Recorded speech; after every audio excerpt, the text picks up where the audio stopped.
morning. This is the Eager Beaver Show. You are listening to a True North Eager Beaver Media Incorporated podcast.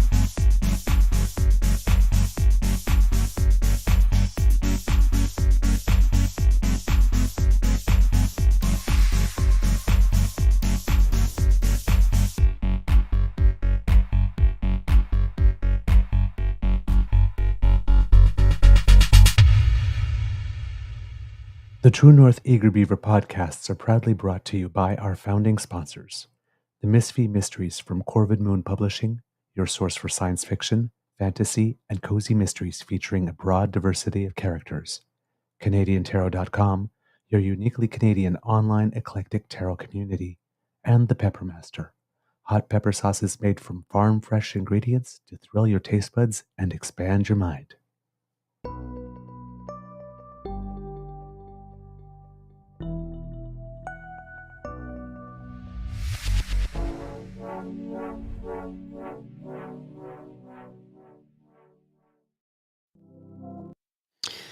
Well, hello and good morning. I don't know what to tell you. With technology this morning, things seem to have gone sideways. Oh, there's Mr. Beaver. I don't know what was happening, but there he is now. Weird, strange places this morning. I am in the production studio, And that's not through the fine. regular link, so I'm not going to touch a button. Yeah, no, that's fine. You're here. That's all that matters. I cannot explain to you why the links I sent you weren't working. But No this idea. is like a whole different thing. Like the first one would just send me to a window that looked like our regular window, but didn't have the place like to log in. And then you sent me the next one, and it would be fine. This one sent me to the login page to the production studio, and then when I log in, it says you are going to enter your production, like your name is already there. Yeah, no, that's fine. I can't explain what's going on. There's been strange technological things all week. Holy crap! It's okay. I'll do the intro, but we'll talk on this because there's some juju happening here somewhere. Good morning. Hello, kids, and welcome to season 4 and episode number 489 of the Daily Beaver Morning Show here on the Cryo Media Network. Yeah. Today, recording day is Friday. I love Fridays. October 11th, 2024. And I think it's going to be a nice day here at the Beaver Lodge, although it has gotten really cool. I think it got down to 3 Celsius last night. So again, a quick slide down for the last little bit. A big thank you goes to our podcast founding sponsors, the Peppermaster, the Misfit Mysteries from Corvid Moon Publishing, and CanadianTarot.com. Mr. Grizzly, how's your mental health today? Well, it's not great. Yesterday was terrible. I didn't sleep at all the night before. Last night I didn't get much sleep either. So yeah, it's not great right now. It really isn't. There's a million different things going on in my brain and my life right now, and yeah, I'm off the rails at the moment, but that's fine. I'm here. I'll do a show and I'll give you my best. Oh, I'm so sorry to hear that, my friend. It happens. Well, I'm sending you a big hug from here. Thanks. Hopefully we'll have some fun today. That'll help. Kids. So yeah, when I was saying some juju, this stuff has been happening with the login, and like let's just say all in the last 3 days. The other night when I went to the curling arena, there's a lady there named Jackie. She makes some incredible Thai food, so we have that like service in our kitchen, and I always order from her. She knows how gluten-free. Most of the stuff is gluten-free anyway. But there's certain things that she has to make a change on. So I ordered my dish, went to play my game, came back, got my dish. We're just chatting away. I ate the first bite. There's something interesting about this texture. It's like there's like some crispy or crunchy around Gee, wonder how she did that. Guess she must have maybe used some rice flour or whatnot. And then I taking more, and then I get the second bite of chicken, and it's like so crispy, and it's like, because there was a time before the allergy got bad that I was eating wheat. I remember texture. It's like this brings back memories. So I went to the kitchen, and turns out she had a new staff person that did not understand that the thing was supposed to be gluten-free. So all of a sudden it's like, oh, here we go. Looking for Benadryl, Reactin, waiting to see if I'm going to have anaphylactic shock. And I guess in all that hubbub and excitement, well, I left my phone at the curling. It was like, I might have to go to the hospital. So yesterday I went back to fetch it, which is why I didn't get your message that you sent before the show. Okay. You're not going to be on. So I'm sitting here waiting, and I figure, okay, I guess I should start the show because the phone was still at the curling arena. Then last night I go out with my friend Erin, who's absolutely lovely. I adore her. And she listens. So, hello, love. And I have my glasses on my head. I walk from the laneway into the car. She sees the glasses on my head, so I have the glasses in the car. We park literally right next to the restaurant. Like there's like 7 feet of walking right next to the restaurant. So I didn't go up and down the street. In the restaurant, we have our meal. We get out of the restaurant. We drive a little bit to a dessert place. Same thing. Park literally 6 feet from it. Went in, and I get to the dessert place. I'm like, did I not have my glasses? So I look in the car. My glasses are not there. I go back to the restaurant. There was no sign of my glasses. But I had the glasses in the car when I left, and I literally walked only 12 feet outside. There's no glasses on the side of the curb. Nothing's been stopped. They just literally vanished into thin air. Well, No, that's just bizarre. right into the Twilight Zone. It's not like I ran. It's not like we went dancing. It's not like I was like doing this. They were like on my head and gone. And I have no explanation. I know. Like all this has happened in 3 days. Like it all just like pours that. There's something weird. There's some weird energy going on, because for me that always happens. It happens that way. It's like all the good stuff happens in a chunk, the bad stuff happens in a chunk, and just the really what the stuff all happens in a chunk.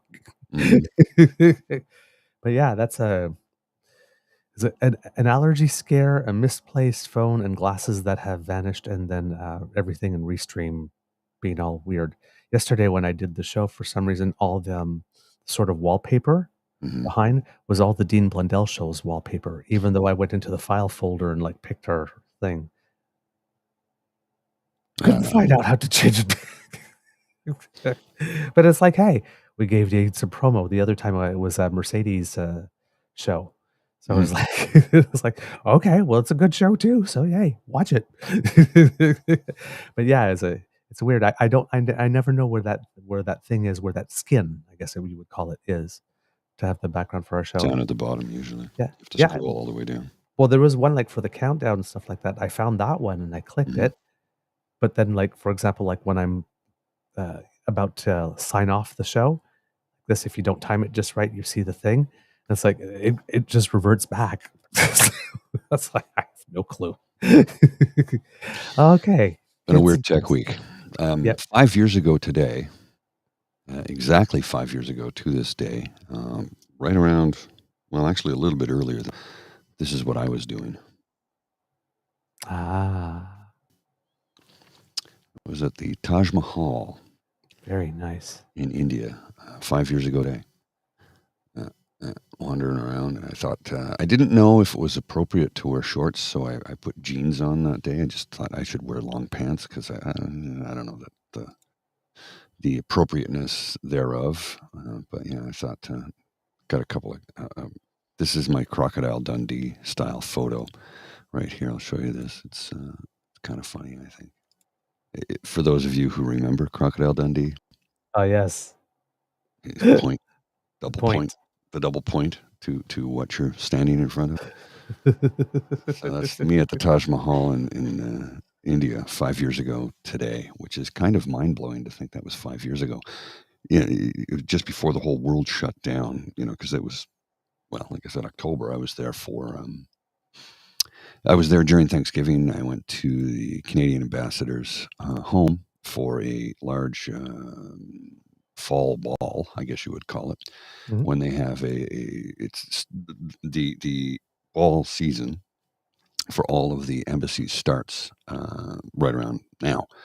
And I was, because my friend worked for the embassy, worked for the worked at the embassy actually on the Canadian consulate, which is the largest Canadian embassy in the world. Is in New Delhi, India. I Okay. probably didn't know that, but I yeah, did not know it's the largest compound in the world. The largest Canadian compound in the world in any other nation is in New Delhi, India, and it's huge. It's massive. It's beautiful too. Anyway, the each embassy hosts a diplomatic ball, and it always happens around this time. And it starts with the Canadian embassy. So each year, each embassy tries to outdo each other, and it was quite something. The food, the drink, they had live bands, they had a giant LED video wall. It was amazing. It was a really good time, and I was there with my friend Sasha. If I can find, I'm looking for the photo. I can't remember. Yeah, did we go before? I can't remember if the ball was before we went to Agra to see the Taj Mahal or after. Anyway, I'll see if I can find it and I'll show you a picture of us there. We were having a good time. It was a great night. Excellent. Wow. That's pretty cool. So I went to an ambassadorial event in India. Yeah, That's kind of pretty cool, cool. right? I've been to a couple in Ottawa. There was a time I actually dated someone who was in the diplomatic corps, so I got to see a little bit what that was like. Um, I don't know how they do it. Seriously, A it's lot of like patience. 365 days a year, and about like 280 of them to 302, you're at some function or some event. Yeah, it's exhausting. And at most of the functions and the events, it's the same people as was at the 300 functions Hmm. and events before, because it's the Yeah. same diplomatic corps. I mean, there's only so much small talk one human can make, especially since it's been like a full, 26 hours since I saw you last, Hmm. and I had 8 hours sleep and 8 hours of work outside this evening function. Not much new happened. Sorry for me to relate or share. It must get so boring after a It, it while. it can, yeah, because it becomes very routine and exhausting over time. But Because you think, right, this, ambassadors and all this country and, these dinners and these receptions and these cocktails. And it's like, but there are rules like, and stuff like things you can't and can't wear. And, mhm. there's a level that you have to Oh have. And then yes. I think it's like one of the first rules that I learned was like, when you're there, I guess it's the same thing, right? It's like if the queen does it, then you do it, right? If she sits Hmm. down, then you sit down. So like, well, it's like we're sitting there and it's like 34 degrees Celsius, July, shirt, suit, tie, pants, socks. And it's just like, oh, somebody please take off a jacket. Ambassador, like I'm just like sending mine stuff. Ambassador, take off your jacket. Please give us permission to take off our jackets. I was like, and I'm at the house of the ambassador of Peru, Hmm. who I'm sure his body is acclimatized to wearing a suit in 34 degrees Celsius. Well, For him, it's no thing, right? And I'm saying, I am melting. Please. Oh God. And I'm sitting there and I'm looking at like my boyfriend at the time, and it's like he sees my pleading eyes. It's like, come on, dude. Like it is hot. It's like you can swim laps in the pools under my armpits right now, dude. It's like, please let me take my shirt off. And it's like my jacket off, not my shirt. And it's no, like no, you he's can't. like, look, No, no, there's protocol. You have to observe it. You just learn to roll with the I punches, man. That's what know, it but boils it down to. is so I mean, and then you're like, Not everybody is cut out for that I kind of food. know. And then I just imagined me sitting there, like this. It's been an hour and a half. I've been at that reception. Then somebody comes to me and wants to talk to me about Article 62, about something like this. And we are two nations with diverging opinions, and I have to remain diplomatic while I've got these pools of sweat under my arms so they can swim laps in and still remain pleasant. And so, Mhm. oh my God, Yeah, what a no, it's hard. job. I don't, you know what? When I was young, that's something I wanted. I was thinking of maybe doing, joining the diplomatic corps. It sounds so wonderful. I had wanderlust and wanted to discover and travel other countries. Um, having had a little taste of it for about a year and a quarter that we Change your mind. dated, ooh, Yeah. that's a tough job, man. It's not for everybody. It isn't. Mm-mm. It's demanding, physically, emotionally, psychologically. You have to be on and happy and smiley, happy face all the time. You're performing basically. You are. See, here's the thing: is like And you have no as an opinions of your actor. own. No, but as an actor, I thought you would have loved Yes. that because the whole time you're acting. No. No. Well, yeah. Back then, I might have been too young to put those two things together in that Mm, sense. But the other thing too is that relationally, it's very difficult because you're 4 years here and then 4 years somewhere else, 4 years here, 4 years somewhere else, right? The whole concept of long-lasting friendships. You have to have friendships that can, you know, tolerate like mhm. intensity for the 4 years you're here, and then like absence only with like a couple of emails and things now and then when you're gone. It's it's a hard life.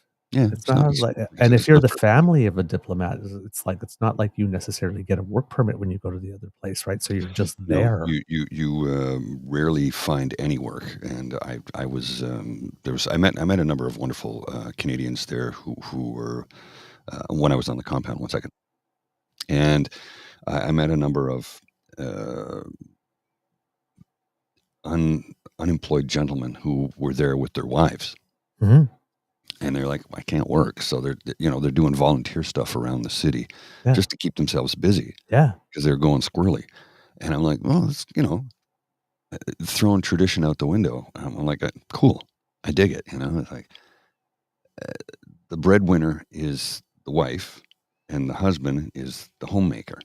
And a lot of people frown on that, but I'm like, no. It- he quit his job back home in Canada Yeah, to support because her. this is to support his wife because this was her lifetime's ambition was to work in the diplomatic corps and live around the world and get paid to do it and experience new cultures and represent the country. And he's like, yeah, I'll quit my job.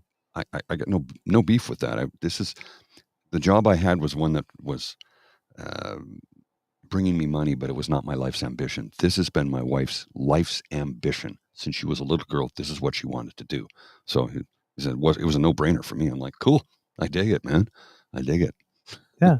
So yeah, and we had an opportunity. Like, it was really relatively early on, but there was a possibility that he was going to maybe to be assigned to Spain, and we had to have that discussion. It's like, yeah, it's really quick. Do you would you come? Would you want to come? Would you? Mm, It's like, I don't know, man. It's like, but would I be able to do that? I mean, like, and I'm thinking like Spain, right? mm, mm. It's like good food, get to learn another language, all that kind of stuff.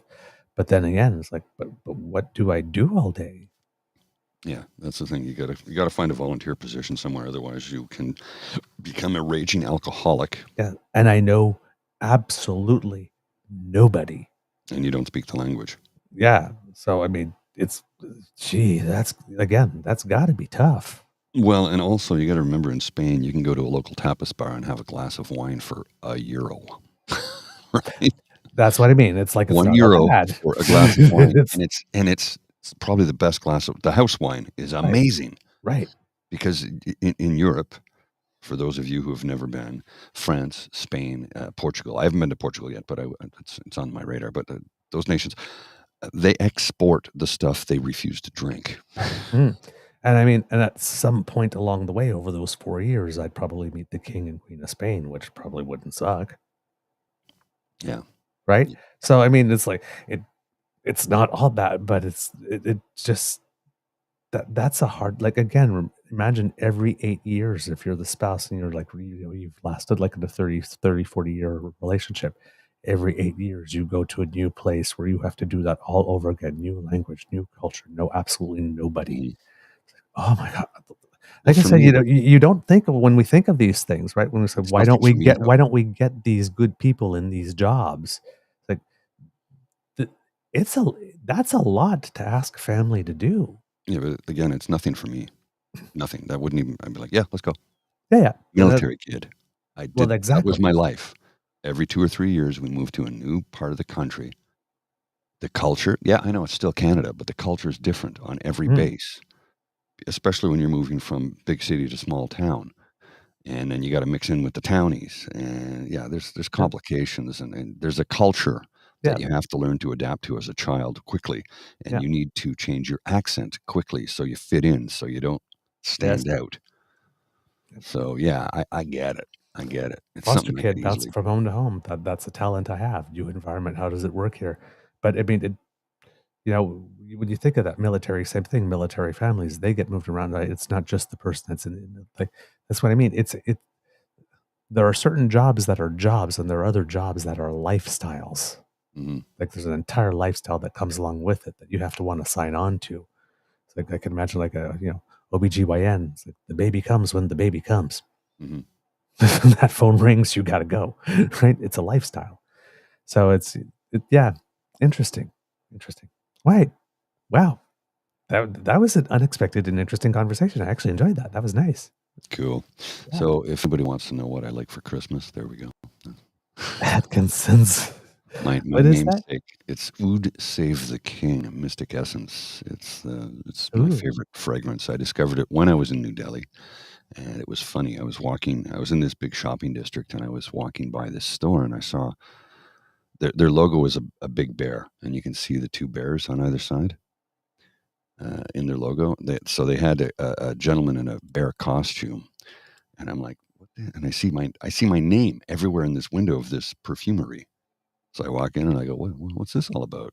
And they go, "Oh, we're just promoting the newest fragrance from Atkinson's from London." I'm like, "Really? Do I get a discount?" He goes, "Why?" And I pulled out my passport and I go, "That's why." He goes, "You know what? I will give you a discount and I'll give you some extra fragrances on top of that." I'm like, "Well, that's cool." So, so that's how I discovered my signature scent, if you will. literally.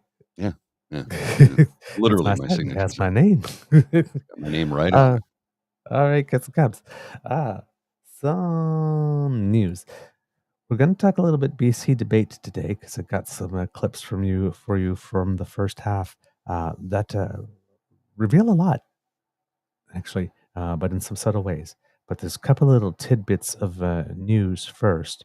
Um, some news you can use consumer wise. Fisher Price issued a recall for nearly 100,000 infant swings in Canada over a suffocation risk. Mm, Um, it's I'll just read the article here. It's in a CBC. Several models of Fisher Price Snugga-Swings are being recalled across Canada after manufacturer Mattel received reports of 5 suffocation deaths involving infants. Health Canada said the swing is not supposed to be used for sleep and bedding material should never be added to it.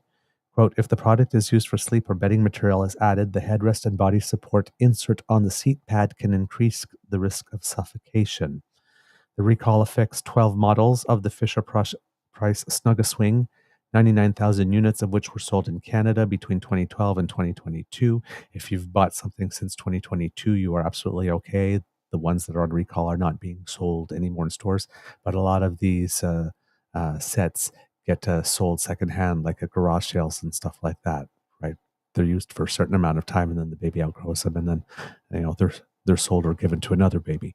So even though they're not for sale anymore, um, you might still be acquiring one, right? If you're getting one through other means. The list, the CBC article, it's called "Fisher Price recalls nearly 100,000 infant swings in Canada over suffocation risk." I will try to get a link and post it to the chat there for you, kits and cubs, so that you can see all the model numbers and models that are there. They say the model number can be found on the underside of the swing motor compartment. Health Canada asks consumers to stop using those products immediately and to remove the headrest and body support insert from the seat pad. More than 2 million such products were sold in the United States, and 400 were also sold in Mexico. And there you go. It also says that consumers may contact Mattel to receive a partial refund for the headrest and body support insert, according to Health Canada. So there you go. I would, like I said, I will try to copy that and get that into the chat for the show. But yeah, so a little bit of news you can use there. The other thing that is important to know, kids and cubs, is that the pharmacare bill appears to have received royal assent in the Senate. And I'm trying to see. There we go. According to the CBC again, the pharmacare bill that was central to a political pact between the Liberals and NDP received royal assent on Thursday night and has now become law. The legislation, which passed in the Senate without any amendments, will inform the creation of any future national universal pharmacare plan. It will also allow the government to sign deals with provinces and territories to cover diabetes and birth control medications as part of the public health system. See what else does it say here. The wording and content of the bill was carefully negotiated as part of the now defunct supply and confidence deal between the NDP and Liberals. British Columbia has already signed a memorandum of understanding with Ottawa to launch the program in that province. Health Minister Mark Holland has said he hopes to have all provinces and territories on board by next spring. And this is To quote very Joe Biden when he was the vice president and Barack Obama passed the Affordable Care Act. Yes. This is a big fucking deal. It is, because it lays the groundwork so you have it. If somebody wants to repeal it, they're going to have to justify why and take the hit. And if somebody doesn't want to keep adding to it over time, because now the infrastructure exists. Well, so what's happening is insulin will be funded by the state. We're going to be paying for it through our tax dollars. And you know what? I am completely fine with that. Same here.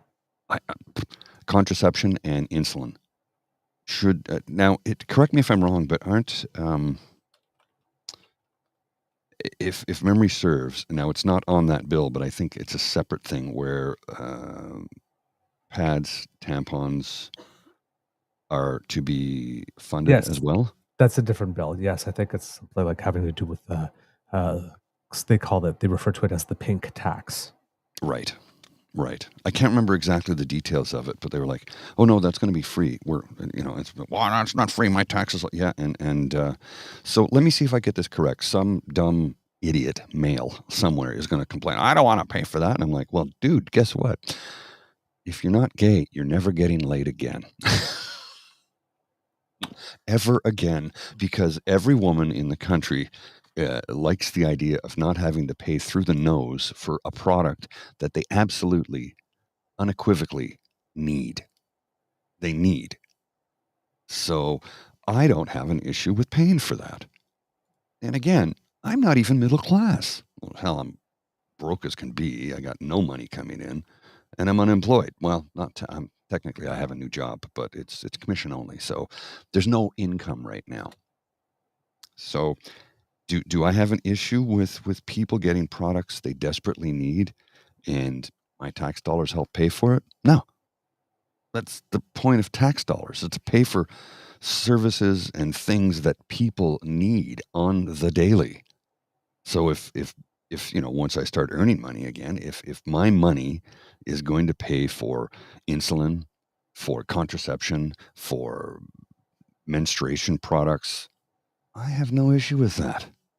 I think it's a great idea. It's called community. It's how we pick each other up, lift each other up off the ground, and rise each one up to have equity in the system. It's there's equality and then there's equity, and the difference being is equity, we're all at the same level. The rising tide that lifts all boats, it's a real thing if we put some time and effort into it. Yeah, and don't worry about it's going to cost you a few more pennies on your tax dollar. So what? Yeah, big whoop. So what? You're getting something for it. Yes, and here's the best part, your community benefits from it. And we Yep. all live in a community, whether you want to realize it or admit to it or not. We all do. Yep. So pharmacare is now a thing. BC had already signed on pre this, saying that, no matter what it is, we're going to. So at least there's one province started. It's going to be one of those things, that's formula again that seems to be working, that the federal government says, hey, got to put a money here for you. You want it? And provinces go, no, no, no. And then they take the dough. So that's basically how it's been going on. And then whether or not they actually spend it on the thing and then try to scuttle the program after they've taken the dough in some weird way, then becomes the discussion. Right, Doug Ford on daycare? Yeah. Anyway. Trying to kill it. I know. So it's a thing now. Of course, this has implications with regard to the minority situation in the House and the fact that somebody's always threatening to go to an election, because we knew that the NDP was certainly not going to do it before pharmacare received royal assent. So now they have it. So now it's going to be, so NDP, how long do you think that pharmacare needs to actually be a thing for us to be able to get used to it and like it? Because said right now, when it applies, it's only applying in BC because they're the only province that has signed on. Mm-hmm. They're the only province that bought the color TV before they invented color movies. So they're the first ones who get to see it. Yeah. Once the product is available, they get it first. Yes. So let's see how long it takes the other provinces and territories to invest in some color TVs. Insulin contraceptives. Over 50% of the population is women. I know that not all women are using contraceptives. No. At this point, different stages in their lives and whatnot. Yeah. But that's a big deal. Let's put it this way. It's a change of law that affects over 50% of the population for a significant period of their lives, for each one of their lives, without exception. Well, as former Prime Minister Brian Mulroney has stated in the recent past, because he's passed, the big ticket items that this government has delivered will be remembered for decades. Decades. I mean, dental care, pharmacare, childcare, a national school food program. These are all things we didn't have 10 years ago. Mm-hmm. And this will benefit so many people and lift up people, not to mention the fact that this will help increase the size of the middle class. Because when you don't have to invest all of your hard-earned money into childcare, dental care, and drugs, pharmacy, pharmacological products, when because so many people are like, well, what was it? Pierre Poilievre had stated, well, we don't need to come up with a national pharmacare program. Most people have coverage under their employer. No, Pierre, that's not true. That's not true at all. I know, because I've been that person who's had no coverage. Right now, I have nothing. Even though I've started a new job, it's a commission-only sales position. So I have no coverage. So when I need to renew my prescription for my sertraline, which is what keeps me here on this planet alive and breathing, it's going to come right out of my pocket, and it ain't cheap. And I have no coverage. So if I can sign up for pharmacare to get that covered, I will sign up for that immediately. Mm-hmm. Yep. That's what I mean. So now, hopefully now that the structure exists, there are other medications such as like that, the ones to deal with, to help people. I don't even, what is it? Adjust, cope? What would the word? To manage, that's the word. Manage their mental health. Oh, yeah. I was trying to figure the words, I know it's like not cope. The word was not coming to me, but because you don't cure, you manage. You do manage it. That's the thing. And some days are good and some days are bad. Yesterday was a bad day for me. Today is not a great day for me at all. But I'm managing. I'm getting through. Bridget was concerned yesterday, and she came over last night. And she's like, I said, no, I'm not going to harm myself. I am suffering. I know this is a temporary situation. I will come through it. It takes time. It's unfortunate, and it can literally flatten you and put you on your back. But it's temporary, and I know this. It's torture while you're going through it. and it feels like it's going to last forever. But after 44 years, almost 45 years of battling this, I know it's only temporary. And the medication has made a tremendous change in my life. So do I support pharmacare? Yeah, damn right I do, especially when I don't have any. Yeah, And even when I did have it, I still supported it because I know that there are people in this world who will work 2 or 3 jobs with no coverage just to make ends meet. And then they need to get a prescription, and that prescription can be $200 to $300. They can't afford that. Adrian Harewood, a broadcaster here with the CBC in Ottawa, has stated some time ago that he said, I went to get a prescription and I discovered the prescription was $450 without my coverage through my employer. He says, what do people do in a case like that? And I just responded to him. I said, we do without. Right. It's that simple. We don't get the prescription because we cannot afford it. That's how it boils down. It's like, do I pay my rent and eat, or do I get a prescription to stay alive? I don't know. Let's see. Let's just gamble and pay the rent and buy some food to keep the roof over my head and food in my belly so I'll stay alive. But I might suffer horribly for the next little while until I get this medication that I need. So yeah. And if you never get in a situation where you can, and then you sit there and you wonder why there's such a mental health issue on our There you streets go. and within the homelessness sector. It's all part and parcel. It all cascades down. Yes. So Like, having there's more stuff that programs trickles like down this, than trickles up. nothing trickles up. Oh, so right. Nothing trickles up.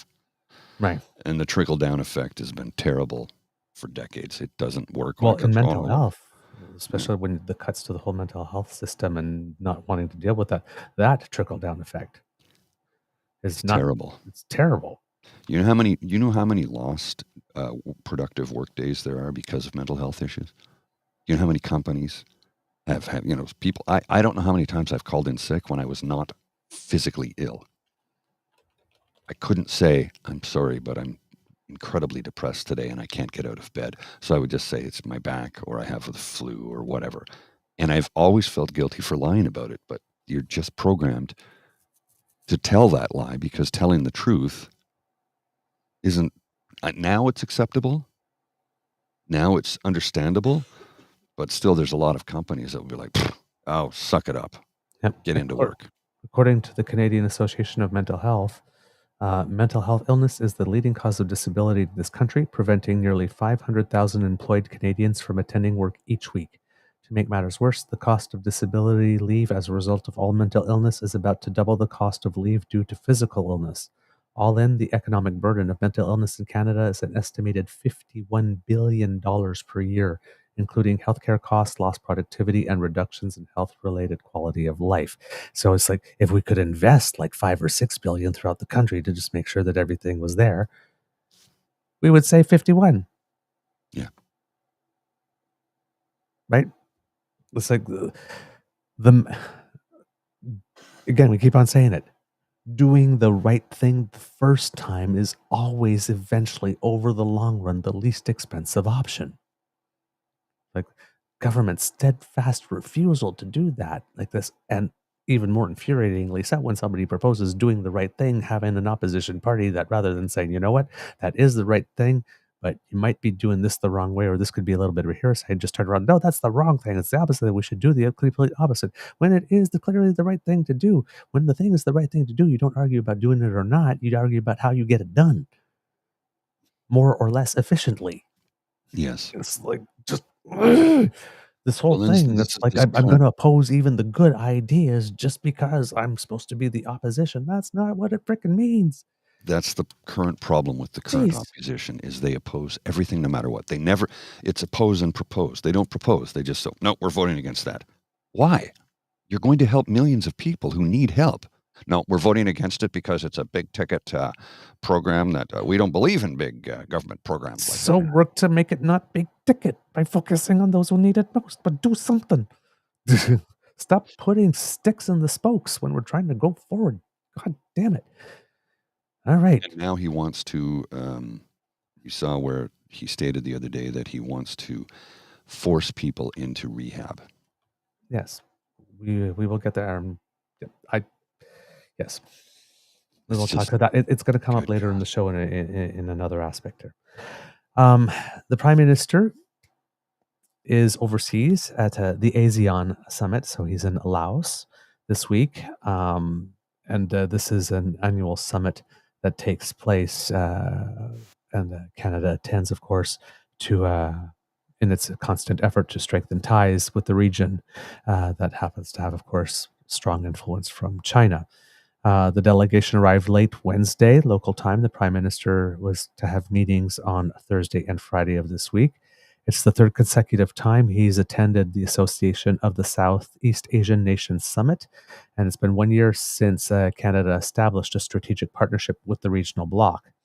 The association represents the nations of Malaysia, Indonesia, Laos, the Philippines, Vietnam, Thailand, Singapore, Brunei, Cambodia, and Myanmar. Government officials say that Canada is increasing its presence in the region to build credibility as a reliable economic partner, noting ASEAN is one of the fastest growing economic regions, with member states representing Canada's fourth largest merchandise trading partner last year. And a certain number of those countries are co-signatories of the CPTPP that we signed, that the Trudeau government finalized early on in its 8 or 9 year mandate, depending on who's counting. Right, Pierre? The visit also builds on the Liberal government's Indo-Pacific strategy, which provides a roadmap to strengthen military and economic relationships in the region and counterbalance the influence of China. Canada's efforts are part of a larger Western push for stronger economic and political relationships with the Southeast Asian countries, largely to reduce reliance on Chinese goods. Canada, the US, and the European Union have all taken steps to safeguard against perceived national and economic security threats from China, including imposing hefty tariffs on Chinese products such as electric vehicles. A government official speaking on background said while Canada has not historically focused on Asia, the Indo-Pacific strategy has refocused the country's global priorities. Meanwhile, Southeast Asian countries are also concerned about over-reliance on any global power, including China, for their economic security. Tensions have increased in the region as China becomes increasingly aggressive in asserting its claims in the South China Sea, through which about US $5 trillion in global trade transits each year. The sea passage is also believed to be sitting atop vast undersea deposits of oil and gas. Aside from China, the Philippines, Vietnam, Malaysia, Brunei, and Taiwan also have overlapping claims in the strategic waterway. The official says that bringing Canada as a strategic partner elevates the relationship with the regional bloc and helps those countries achieve their goal of economic diversification. Trudeau and Japan's new Prime Minister Shigeru Ishiba are the only G7 leaders expected to attend the summit. The Canadian government is working to establish a free trade agreement with ASEAN and is in the final stages of negotiating an agreement with Indonesia. And for those who are not aware, Indonesia is one of the most populous countries in the world. Mm-hmm. The free trade deal with Indonesia is expected to come together by the end of the year. Trudeau's trip marks the first time a Canadian Prime Minister has made an official visit to Laos. Really? Yeah. How is that possible? Well, why would we have gone there before? There was no need. Before. Because you just, as a nation, you just make sure that they have the whole list of countries and that you tour them once every like 5 or 6 years to make sure you hit every one. So like, we've never been to wow. And also marks 50 years of bilateral relations with the Southeast Asian country. So we've had 50 years of bilateral relations, but we've only gone now. Wow. 280 million people live in Indonesia. Indonesia is not a big geographic area. No, it's very densely populated. The Prime Minister, who's accompanied by Trade Minister Mary Ng, is also expected to hold bilateral meetings with the leaders in the Laos capital. I think it's Vientiane. Vientiane. I know I think Laos was part of the whole French thing at the time. So, but I'm not sure if that's there's an Asian pronunciation to that, or if that's the French pronunciation. But it's Vientiane. Vientiane, let's say. While geopolitics won't be the focus of the summit, the government is expecting issues such as the war in the Middle East to come up. ASEAN includes several predominantly Muslim countries such as Malaysia and Indonesia, which have opposed Israel's military action in Gaza and have advocated on behalf of Palestinians. Trudeau was also set to attend a meeting of the Ukraine Defense Contract Group on Saturday, hosted by U.S. President Joe Biden at the Ramstein Air Base in Germany. Biden has canceled his trip as a result of Hurricane Milton, a devastating storm that made landfall in Florida on late Wednesday. The Prime Minister's office said that the Prime Minister was no longer attending. It's not clear if the meeting will be rescheduled.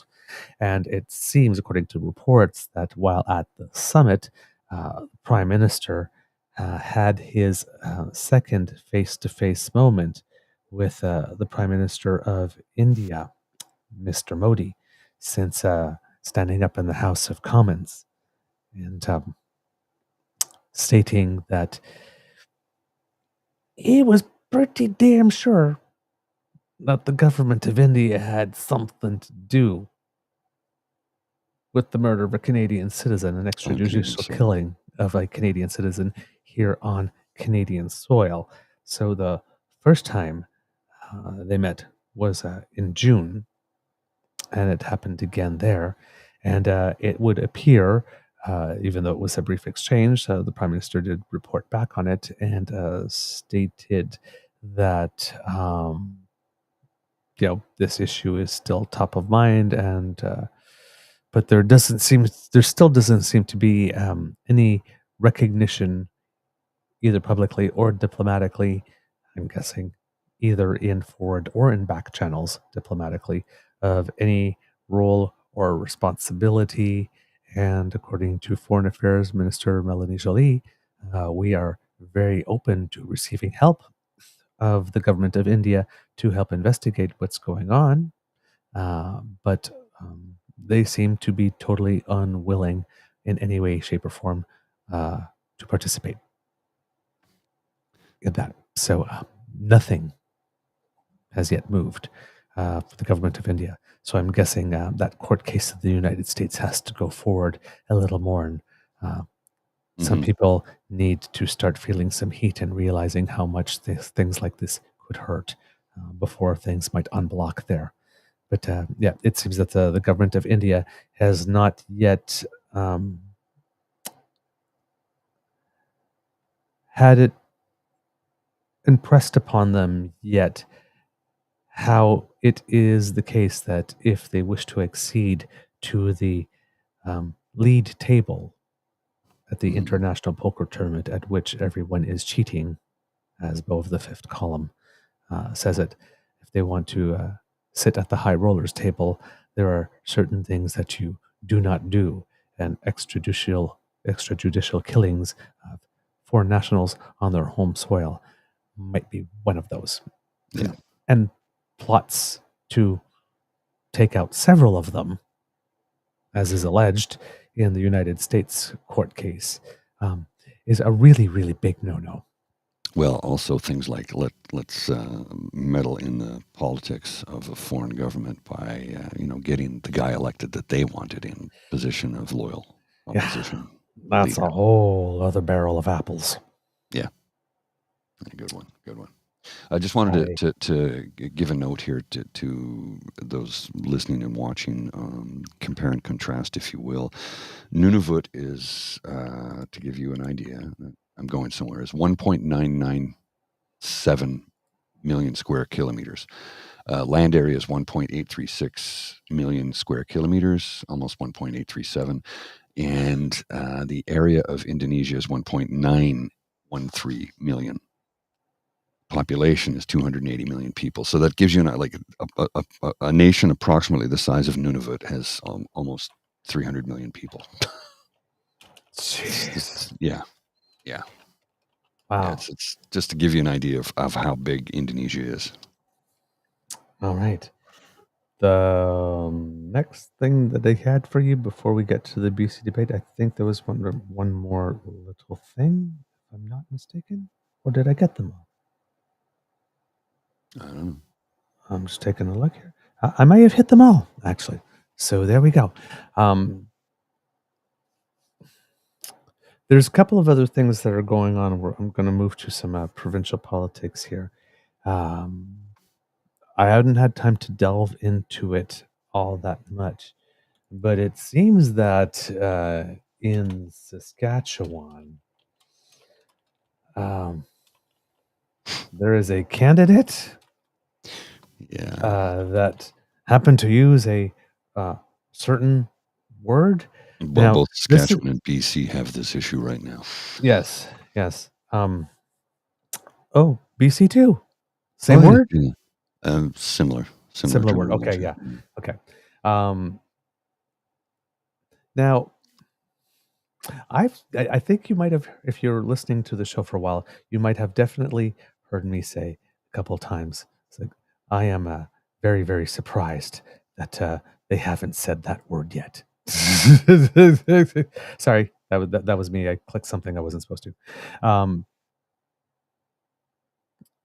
It's like, at some point, someone's just going to come straight up and say it. Mhm. It seems that, yeah, um, that has happened. So there's a Sask Party MLA, according to the Regina Leader Post, who one day ago, um, well, he will not. Let's just put it this way: he will not be asked to step down, which is interesting. It's all right.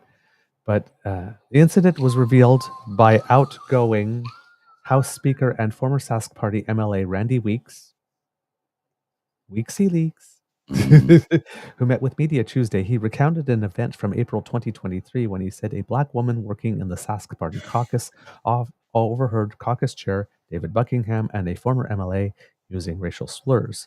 The Sask Party responded with an emailed statement that said Buckingham, quote, was talking about another individual using a racially inappropriate term, and in doing so, he repeated that term.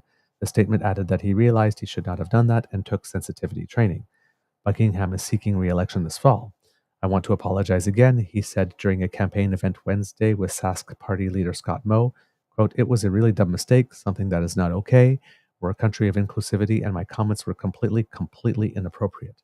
Moe said he's sticking with Buckingham despite the revelation that his candidate used racist language.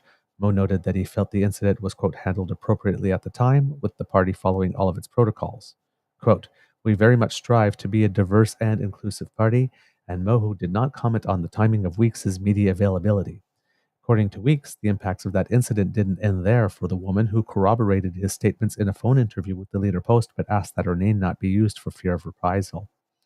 When the incident took place, Weeks said the two men repeatedly used the N-word, which left the woman horrified by what she heard. He said he decided to speak to media about her experience after she gave him the go-ahead. It's the latest in a string of allegations and strong statements made by Weeks against Moe and the Sask Party since the end of the Legislative Assembly's spring sitting. Oh, Mr. Weeks, thank you so much. Yeah, I he's see I'm digging not up the only all one the that dirt. petty isn't the favorite color. No, he's digging up all the dirt, and he's bringing Oh, it all out. I was reading some of his good commentary man. yesterday and went, dude's not having it. He's not having it. The woman added that after the incident, she took time away from the office to manage the shock of the experience. She said she complained to the caucus chief of staff and reported the incident to Human Resources. Weeks alleges that the woman was eventually bullied and her position downgraded within caucus for, quote, not being a team player. Yes, let's recruit the black people onto Team N-word racism. There's a Mhm. good idea. And when they don't want to join, let's punish them. Because nothing says racist like punishing people for not being okay with your racism. Okay. In an email statement, the Sask Party said it couldn't speak to specifics of the allegations, oh, of course not, regarding how the woman was treated in the office after the incident was reported. However, the party expressed confidence, quote, confidence that the, quote, caucus office has handled all personnel matters appropriately and respectfully, the statement said, before adding, quote, we are not aware of any of the other incidents that the speaker described in his media availability today. Yeah, I'm sure you're not. Wink. Speaking in Saskatoon on Wednesday, sorry, let's try that again. I got a little animated here. Speaking in Saskatoon on Wednesday, Saskatchewan NDP leader Carla Beck said the revelation about Buckingham was, quote, really shocking. Quote, I think Scott Moe, as the leader, needs to account for what goes on in his caucus, said Beck. It's not something most people would stand for. Buckingham was running in the Saskatoon Westview constituency, was first elected in 2016.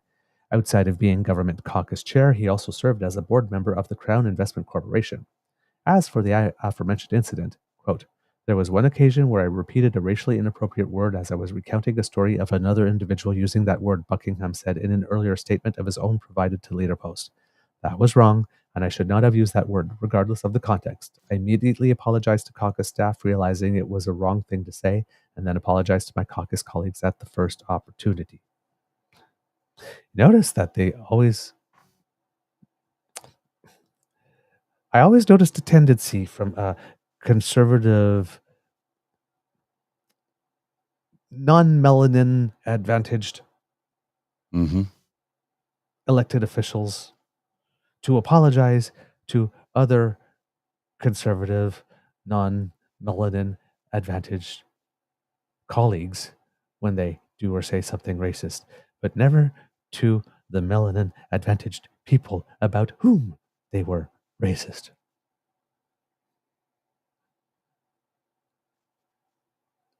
Because nothing says racism like apologizing to other white people for what your racism has done to them. I don't care. Jeez. Mhm.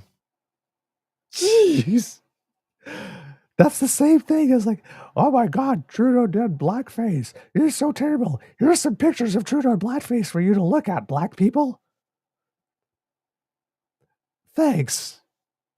Because none of us have ever seen blackface before and are completely unfamiliar. We needed to be reminded, and we needed you, white conservative person who hates Trudeau, to remind us of what, or that he did. Thanks. Yeah. It's just, I hope you feel you've been helpful. Like we forgot.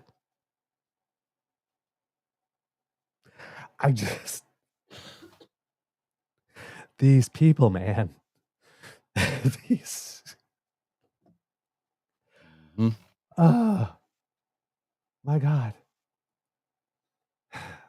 So, apparently, during an appearance, he made a second apology.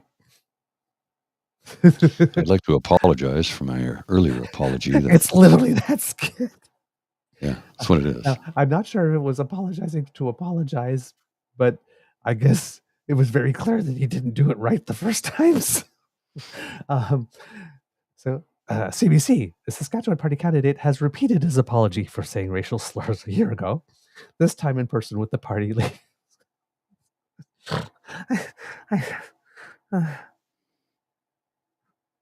Yeah.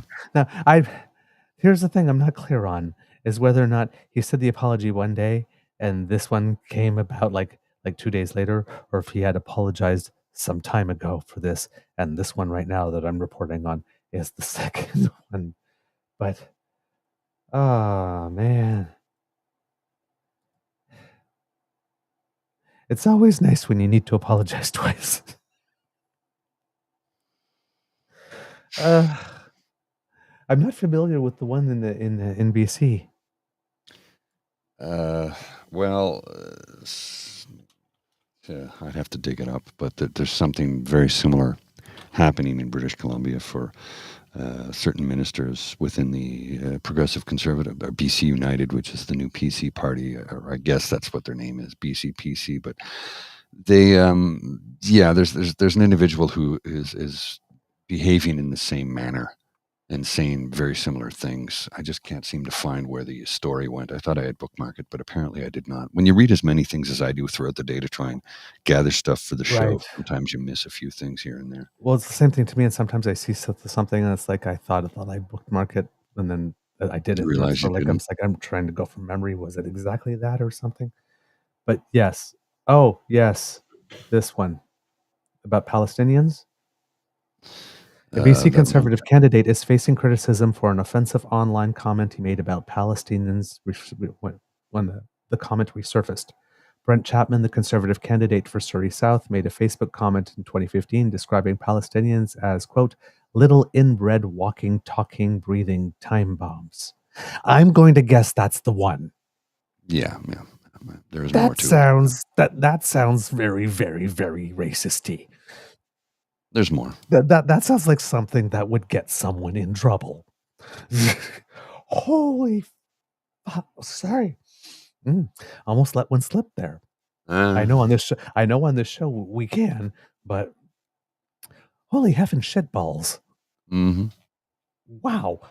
Late Wednesday night, Chapman issued an apology for his comments. The language I used and the sentiments I expressed at the time towards Palestinians and members of the Islamic faith were completely unacceptable. Yeah, think? He said in a statement. They do not reflect who I am today or the respect and admiration I hold for the Palestinian and Muslim communities. Now, here's one thing I will say. Like this. They do not reflect who I am today. Because Yeah, usually when people say that like this, that's not who I am. It's like, no, no, no, no. it is who you are. Like, well, I don't know if it's who you are, but on that day, in that moment, it was who you were. Mm-hmm. So it's like, it's not who I am today is way better in an apology. It's like, that's not the kind of person I am. It's like, well, you didn't prove it on that day, honey. So, he added the words he wants to quote, offer his sincerest apologies to everyone hurt by my past words. An apology to the actual people he hurt. How Didn't novel. we just talk about? Okay. Before the apology, Conservative leader John Rustad said he would ask Chapman to apologize and added that the comments do not reflect the party's values. Rustad also said he would not ask Chapman to step aside. Quote, as I said, he should apologize for those comments. I've got people on my campaign team who are Palestinian, and I know that would offend them, so I'm expecting an apology. After all, my chief of staff is Muslim. The National Council of Canadian Muslims reached out to Chapman about his posts. Quote, we recognize that Mr. Chapman has apologized both privately to us and publicly, the organization said in a statement. And it seems that the apology privately to them happened before the apology in public, which is how it should be. You first apologize privately to the people like this, and then you go do the public statement. You don't go do the public statement first and then get all the adulation and then say, well, I said it publicly. Isn't that enough? No, it's not. Well, You Canadian need to have the Muslims, face-to-face moment. Canadian Muslim and Sikh organization orgs are demanding answers from BC Conservatives about past comments made by spokesperson Anthony Koch, including calling a woman a vile. See you next Tuesday. Yeah. Hey, as we mentioned the other day on the show, Brent Chapman is the other guy. Yeah, BC United, before this happened, had dug up about 200 pages of opposition research on a whole bunch of like crappy and terrible things that candidates and Rustad whatnot had said in the past. So, drip, drip, drip, Yeah. drip. Well, Press Progress has details about what Chapman said about Syrian refugees and Muslims in a private Facebook group chat. The comments are from There's more. 2015. Yes. Yeah. Those He's are the ones. apologized and said the comments don't reflect his current views. Yeah. But what he said was pretty damning. Well, I mean, the only one so far in the story that I'm reading is the little inbred walking, talking, breathing time bombs one. Yeah. So if there was more. Well, he says it is forbidden to marry outside your family in Palestine. Yeah. In another post, Chapman claimed Muslim babies in Saudi Arabia are born with birth defects and malformed organs caused by rampant consanguinity. Consanguinity. Yeah, well, it has to do with having similar bloodline, the same bloodline. Yeah, sharing a bloodline. Why is it with you're inbreds? Like, it's always the worst possible thing, right? You're a pedo, you're inbred, it's like, why can't you just be a dick or a dumbass? Why do you have to be inbred and a pedo?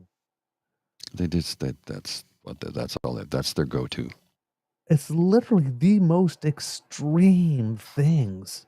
Yeah. God, guys, aren't you tired? Apparently not. Ugh. Jeez.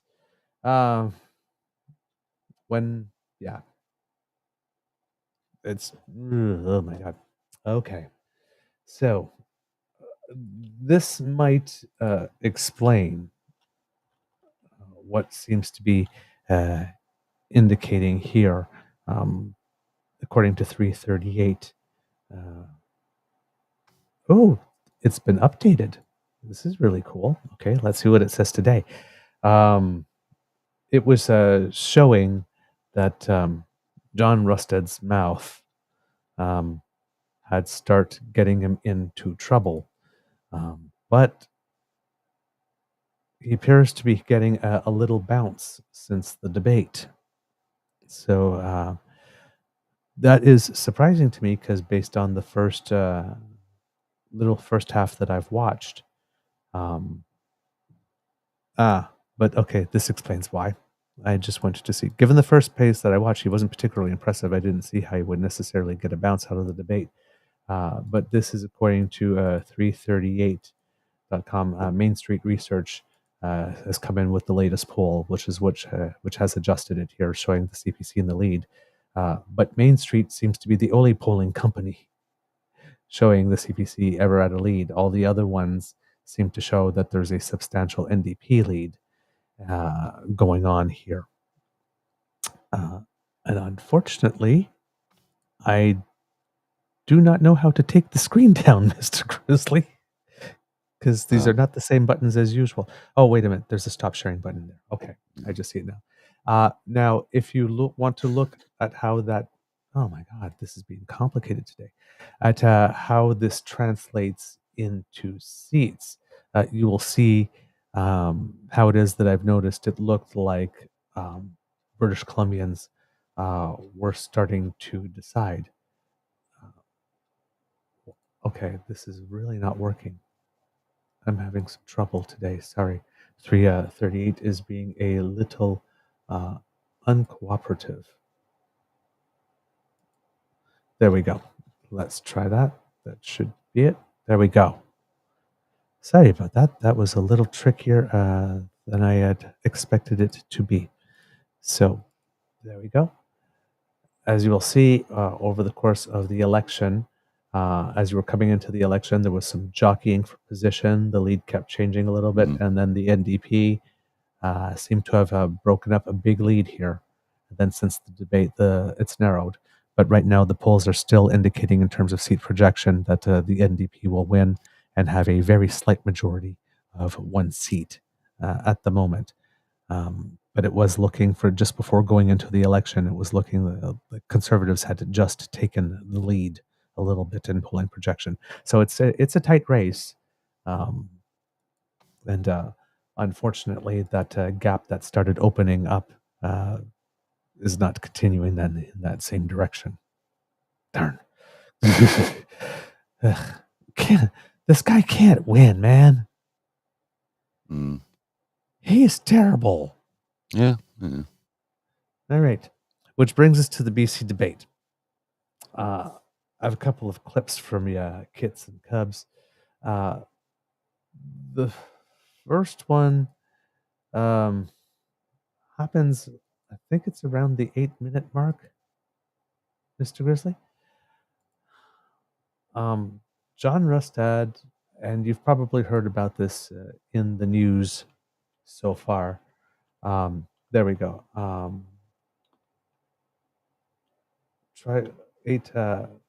Do about 8 minutes 40 seconds, Mr. Grizzly. Okay.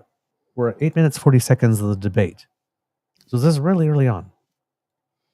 And Rustad drops this, and I want you to listen for. We'll continue a little bit after he says it, and I just want you to listen to what reaction this receives from everybody else there. Thank you very much. And when I look at what's going on in British Columbia today, there are people dying on the streets. There are people dying on the streets, whether it's from crime or whether it's drugs. I was on my way over here, and at the corner of Robson and Hornby, there's an individual who died. And there was emergency people rushing. This person died from an overdose. This is the British Columbia that David Eby has created. Tent cities are growing all over the place. We have a crisis in healthcare. We've got a crisis in affordability. We've got a crisis in housing. What we need is a common sense plan that is going to be able to deliver for people in this province.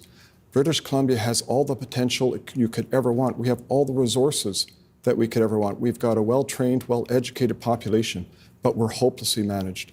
What's needed in British Columbia is a government that will tackle these issues, that will make sure we get government out of the way, and that we make sure that people can once again be proud to be British Columbia and to be able to build a future here. Thank you, Mr. Rustad. Mr. Eby. Thanks. There are huge challenges in our province, and they're not unique to our province, whether it's the cost of living, challenges around getting the doctors and nurses that we need to ensure our healthcare system delivers care for you and your family when and where you need it, the issue of affordable housing. These are critical challenges, and we can solve these problems. In fact, we're starting to turn the corner on some of them. For example, we connected 250,000 people to a family doctor in the last year. We're going to connect another 160,000 in the next 6 months. Well, every British Columbian who wants a family doctor will be able to have one by the end of 2025 at the pace we're going right now. When you hear from John Rustad, conspiracy theories, division, cuts, it's not going to solve the problems that we face. We got to take these problems head on, and we've got to do so much more. And we can solve these problems together. Thank you, Mr. Eby. All right. So, 8 minutes into the debate, Mr. Rustad drops the bomb that he saw someone actually die on his way to the debate. He looks super worked up about it, isn't he? It didn't happen. And nobody else. David Eby is like, yeah, affordability, and we can get everyone a doctor. Nobody reacted. Nobody went, oh my God, that's terrible. Did you really? He did. Nothing, It's right? a lie. Nothing happened. There was no reaction to that. And then after the debate, of course, like you said, it didn't, well, saying it didn't happen, maybe not, but CBC, 2 days ago, Rustad changed a story on fatal overdose coroner had no record of. Yeah. BC Conservatives leader had claimed at televised debate that he saw an overdose at Robson and Hornsby Streets. The BC Coroner Services says it has no record of any recent drug toxicity death at a Vancouver intersection where BC Conservative leader John Rustad said he saw a man die while on his way to a televised election debate. A story the Tory leader would later change completely. Because I hope you did something as you were seeing the man die. Yes. Or did you see the man die when paramedics were already there that don't have a report? I'm guessing the paramedics weren't there because they didn't file a report. So what did you do? See him dying as he was dying and there was nobody there to help? What did they do with the body, sir? He lied. Yes. So Rustad told Tuesday's party leaders debate he saw someone die from an overdose on the corner of Robson and Hornsby Street, Vancouver, later telling a news conference he watched first responders pumping his chest as an ambulance arrived. The BC Coroner Service says it would be notified of a deadly overdose, and it has no record of such an event in the last 2.5 weeks at the location given by Rustad. The service says its first responders were on scene and the service says if first responders were on a scene and a person died, quote, a coroner would be called and would also be notified if a person received resuscitation but later died in hospital. BC Emergency Health Services also says it has no records of any patient events on Tuesday at the corner of Robson and Hornsby Streets or on the blocks immediately adjacent to that intersection. Rustad had used the anecdote during his debate with NDP leader David Eby and Green Party leader Sonia Furstenau as an illustration of what he called, quote, the British Columbia that David Eby has created, quote, and then he lists the quote that we just showed you. He was asked to elaborate at the post-debate news conference, quote, what I saw from the window as I was looking down at this individual on the ground with the emergency people pumping his chest, trying to bring him back to life and an ambulance coming up. I mean, it's just horrendous to think that is becoming normal place on our streets here in Vancouver and across the province. So he was looking down, his words, at this individual on the ground with emergency people pumping his chest, trying to bring him back to life. And he immediately concluded that the person died, and it was because of a toxic drug overdose. Couldn't have been any other reason. Yeah, and none of that happened. So, I mean... there's no coroner report right now that doesn't say there's no report of no ambulance having or no paramedics having been dispatched to that thing. But there's nobody that died. Right. There's no coroner report. A day after the debate, after requests from CBC News, Rustad changed his stories to say that he saw an overdose at a different downtown location and the person survived. Oh, no, he didn't die. Yes, they pumped his chest and then he got up. Yeah, that's it. That's the ticket. With my wife, Morgan Fairchild. Yes. Yeah, uh, I was That was a walking down the John street Lovitz character with from Morgan SNL. Fairchild, my wife. I just, really? Dude. In an emailed response, a conservative spokesperson said that Rust had witnessed a person overdosing at the corner of Burrard and Helmkin Streets while in a moving car. The spokesperson emailed a picture which they said was taken by Rusted's aide. Yeah. Which appears to show people gathered outside a youth shelter on Burrard Street close to St. Paul's Hospital. However, no emergency responders or ambulance are visible in the image. So, yeah, I'll put it up. Because apparently, this is the picture that's supposed to say, see, there was a drug overdose and paramedics were pumping someone's chest, but it's a group of kids standing in a circle around something. An out of focus photograph, too. Yeah. From very, very, very, well, not very, very far away, but I mean, it's like I can't make out any faces in this photo. No. Yeah. See, it did happen. Look at this picture where there's like nobody on the ground and no ambulance and nobody pumping anybody's chest and nobody in any uniform. But yeah, that was okay. However, no emergency responders or ambulances are visible in the image. The spokesperson said that Rustad did not engage with anyone on the scene, but said that, quote, some of the bystanders at the scene signaled that the person in question had sadly passed. As you were driving by? From a distance, I saw someone who was unresponsive being resuscitated by medical professionals on my way to the debate. Come on, dude. I'm overjoyed to have been told that the individual who I had been told had overdosed survived thanks to the heroic efforts of our first responders. Who told you if you were driving by?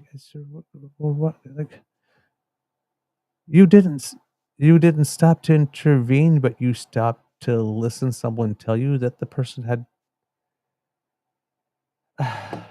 Okay. The conservative leader did not have any public events scheduled for Wednesday, the day after the debate. Yeah, I bet. In an emailed statement the following day, Emergency Health Services said it received a call at 3:59 p.m. on October 8th regarding a person in need of emergency medical care at the 1100 block of Burrard Street near Helmkin in Vancouver. EHS said it dispatched 2 ambulances and a patient was taken to the hospital but was unable to say if it was the result of an overdose due to privacy considerations. In a post on the social media platform X, Rustad said that there was an ambulance at the scene where he saw it and his staff walked by as CPR was happening. One lady said, he's overdosed. Another said, he's gone, Rustad claimed in his post. BC Coroner Service Media Relations Manager Amber Schinkel said in an emailed response to questions that she had reviewed quote, reviewed drug toxicity deaths in Vancouver since September 25th, 2024, and there is nothing near this address. Asked if there were circumstances in which the service would not record a death, she said if it involved drug toxicity, the coroner would be notified. Quote, if first responders had attempted to resuscitate a person at a scene and the person died, a coroner would be called. If first responders transported the person to the hospital where they later died, the coroner services would still be notified, she said. She said an exception was if a person was in their home in the area and under a doctor's care when they died, a death through MAID, for example, then the service would not be notified. So maybe there was an ambulance nearby, but it certainly wasn't captured in that photo that everybody turned around and said, see, this is...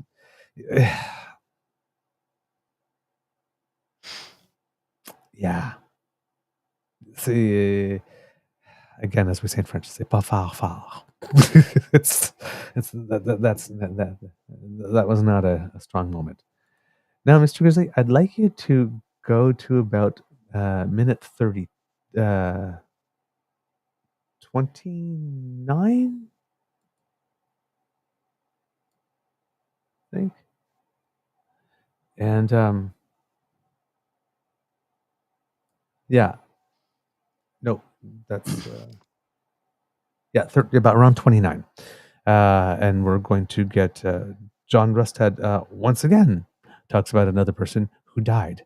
Now, maybe not died, sorry, but who is having a very tough time I might be remembering Healthcare. this from memory. Roughly Sorry. 1 in 5 British Columbians either don't have a family doctor or can't get in to see one when they need to. And my first question is to you, Mr. Rustad.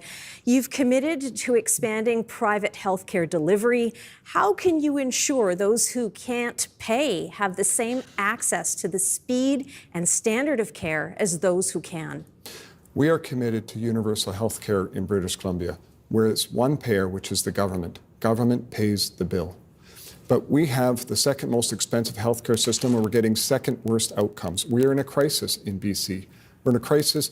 ER rooms are closed all across this province. In the city of Merritt, between now and Christmas, it's anticipated there'll be 32 more days of closure of an ER room.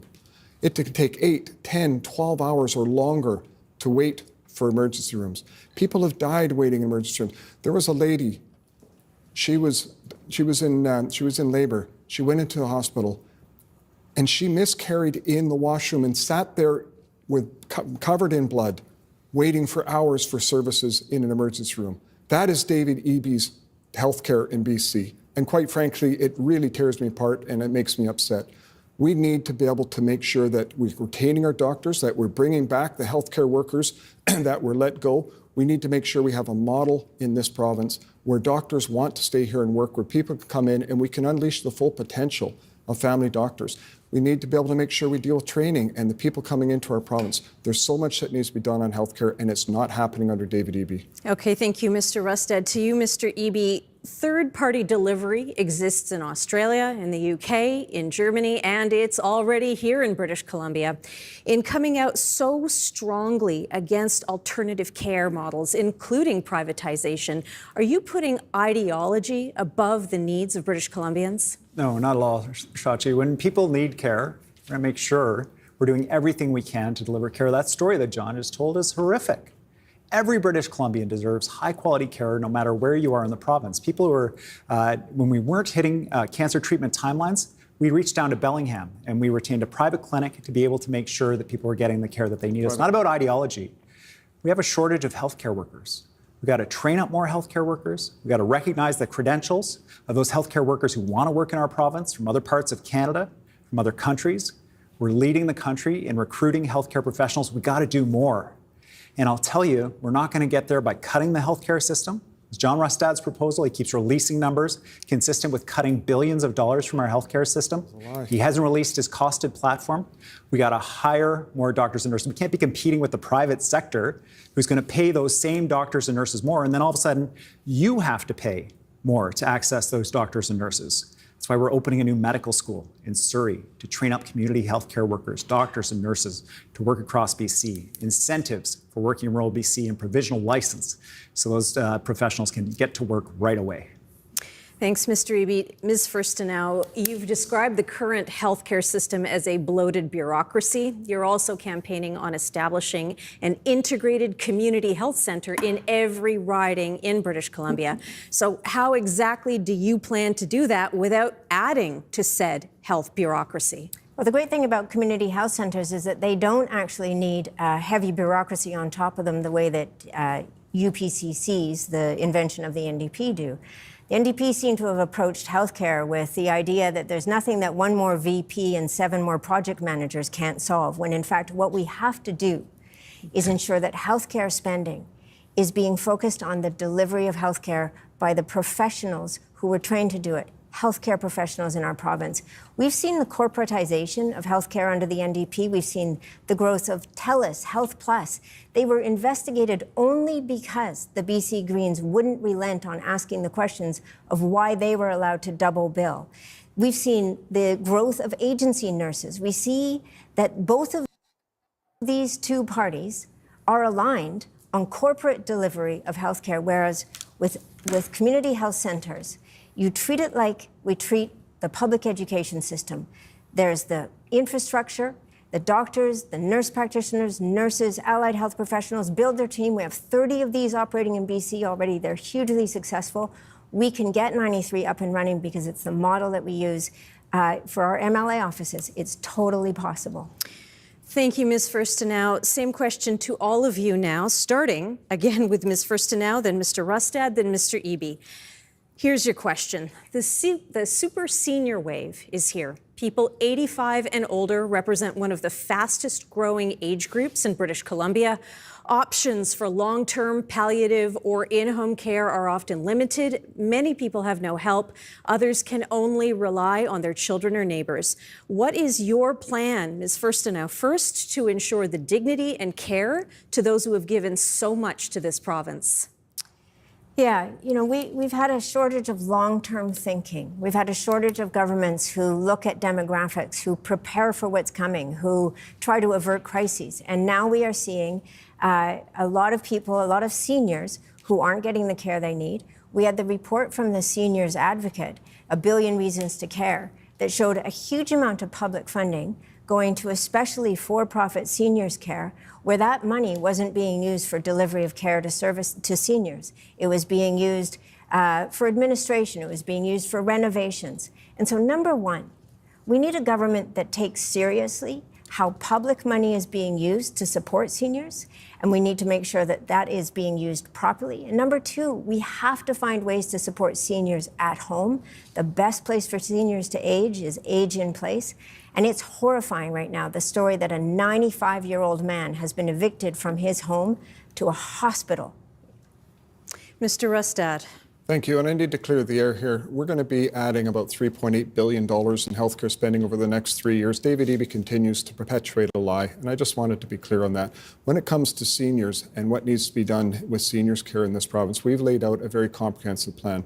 Everything from building more long-term care facilities in this province, a commitment of 5,000 new beds, but more than that, we need to work with seniors and we need to work with families to be able to support them at home. That's why we're going to create tax credits that are available. We're going to expand services at home. A nurse came to me in my riding and she told me this story, and she comes home in tears because she's been going out and she's talking to seniors and they're saying, can we please get some help? And she's saying, there's none available. I'm so sorry.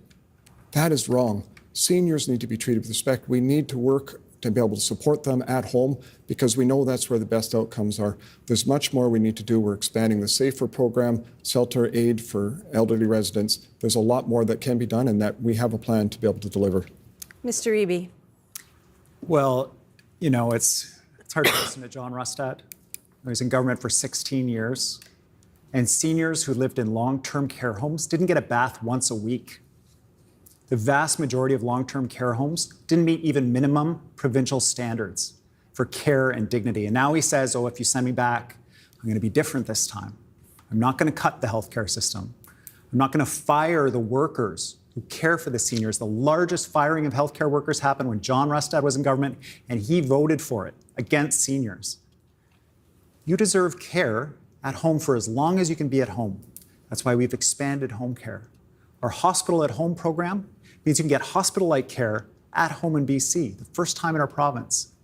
And we've got a lot more to do, but we're meeting standards for seniors in long-term care, and we're going to keep doing that, something John Rustad never did. So we're throwing to open debate. We're starting with Mr. Rustad. Do you want to respond to what Mr. Eby just said? I mean, first of all, what David Eby just said is not true. 90% of care homes didn't meet standards, And I can tell you something. The care homes that were built and that were renovated in British Columbia were renovated to the standards of the day. They were good quality facilities that were built. But here's the real key in my mind. For other people. When you look forward at what needs to happen going forward, David Eby cannot defend the record that he has and the damage that is being done in BC, especially for seniors.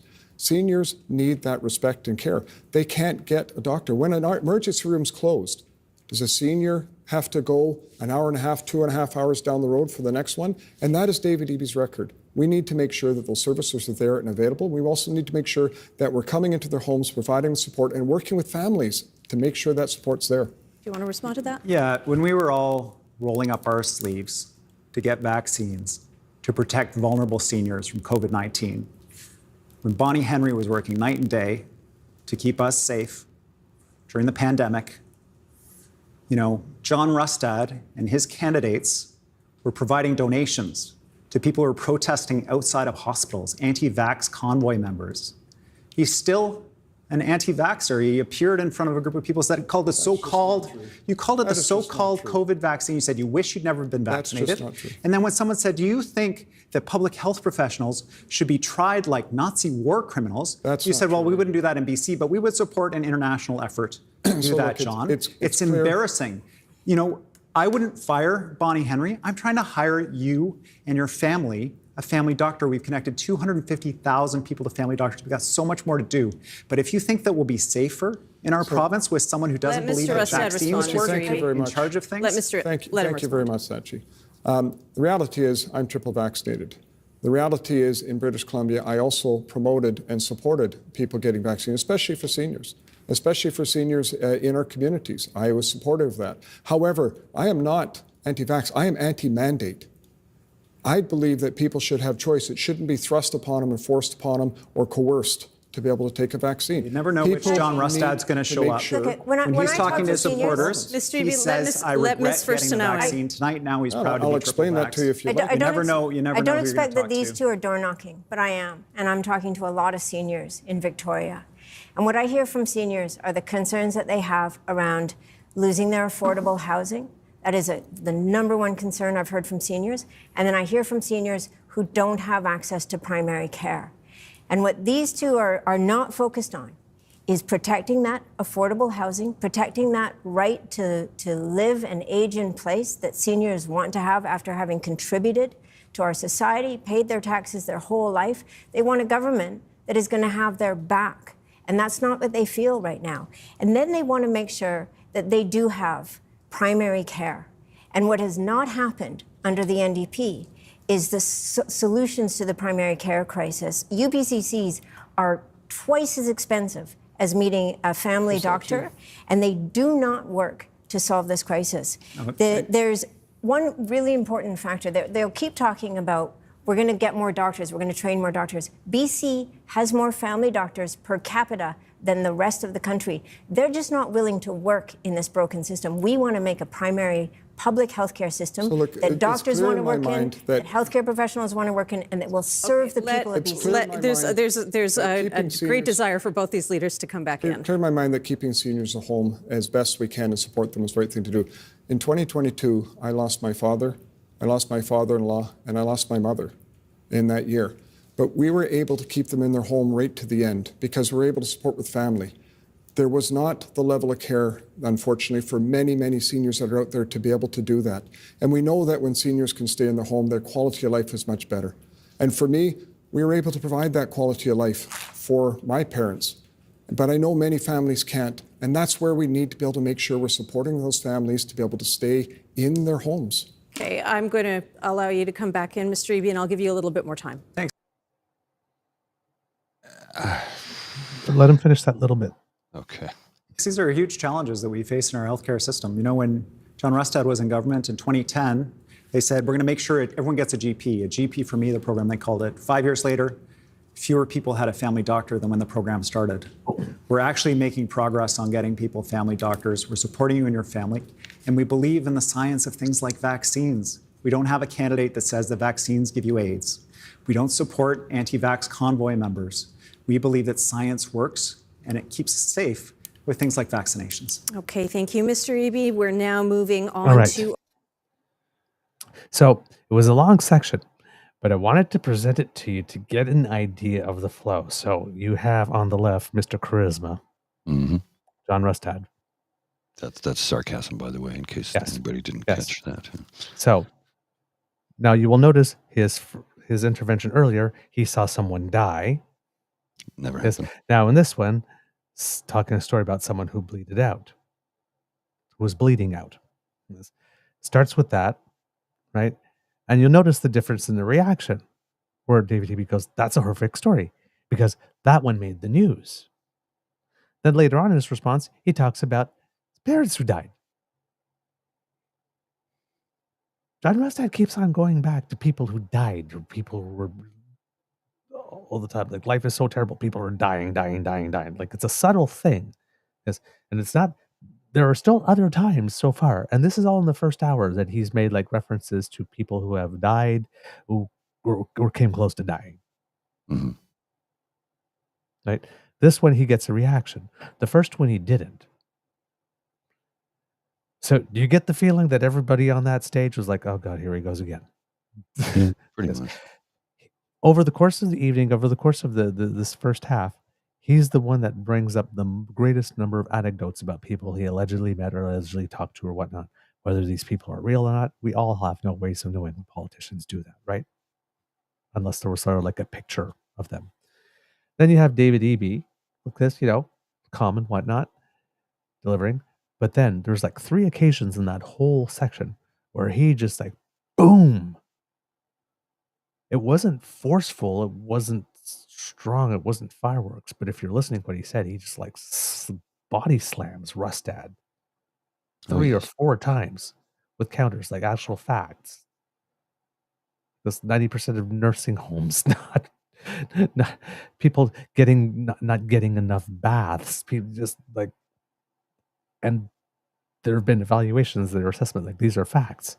Because then he goes on them on the whole anti-vax thing where he said he regretted, and you have Rustad going, that's not true. But he's like, yeah, it is true. We all saw the video. And then the Nuremberg 2.0 thing, that's not true. Yes, it is true. You did say that. And you will note his vigorous defense of himself. Hey, that's not true. No, that's not true. Like, he could barely get it. Because you know it's true, girl. Girl, you know it's true. We heard you. I mean, yeah. And then you have Sonia Furstenau, and she's been doing this. She was like, I'm watching the debate, and it's the whole first half of it, and it's like, see these two? Like, again, as we've come to expect from Green candidates, substance, plans, things, pointing to specific things that we can do, avenues that we could explore, all that type of stuff, pointing out that, yes, while these other two keep on trying to fight each other on whether or not and whether we should, here's how we could. Right? All you're going to get from this, she did well. Oh, yeah. She did well. Like, if you're actually listening, right? She did well. But the other thing that like throughout, and there'll be a couple of other moments throughout the debate, David Eby is actually landing huge punches with like no flash whatsoever on Rustad. Did you? And then of course, there's a whole bunch of claims in there that have relative dubiousness. You stopped it at one point, Mr. Grizzly. So there's something that clearly made you go, what? Well, I was just tired of the guy lied the entire time he was on that stage. If he was speaking, he was lying. I didn't do that. We saw the tape, dude. This person died. No, they didn't. Never happened. The man is incapable of telling the truth. This is what the new conservative movement is. Lie, lie, lie, lie, lie. And when you get called out on it, deny. Yeah. Whatever makes the best story. I was only joking. Oh, I misspoke. Oh, well, really, it's this. Well, gee, it's like, I can't believe you fact-checked me. You said fact-checking. Yeah. Okay. The next section, this one's interesting. It's about opioids and public safety because this guy, Rust, had opened the door. So let's continue on from where we are on the clip here, Mr. Grizzly. This one will not be as long, kids and cubs. Just a moment.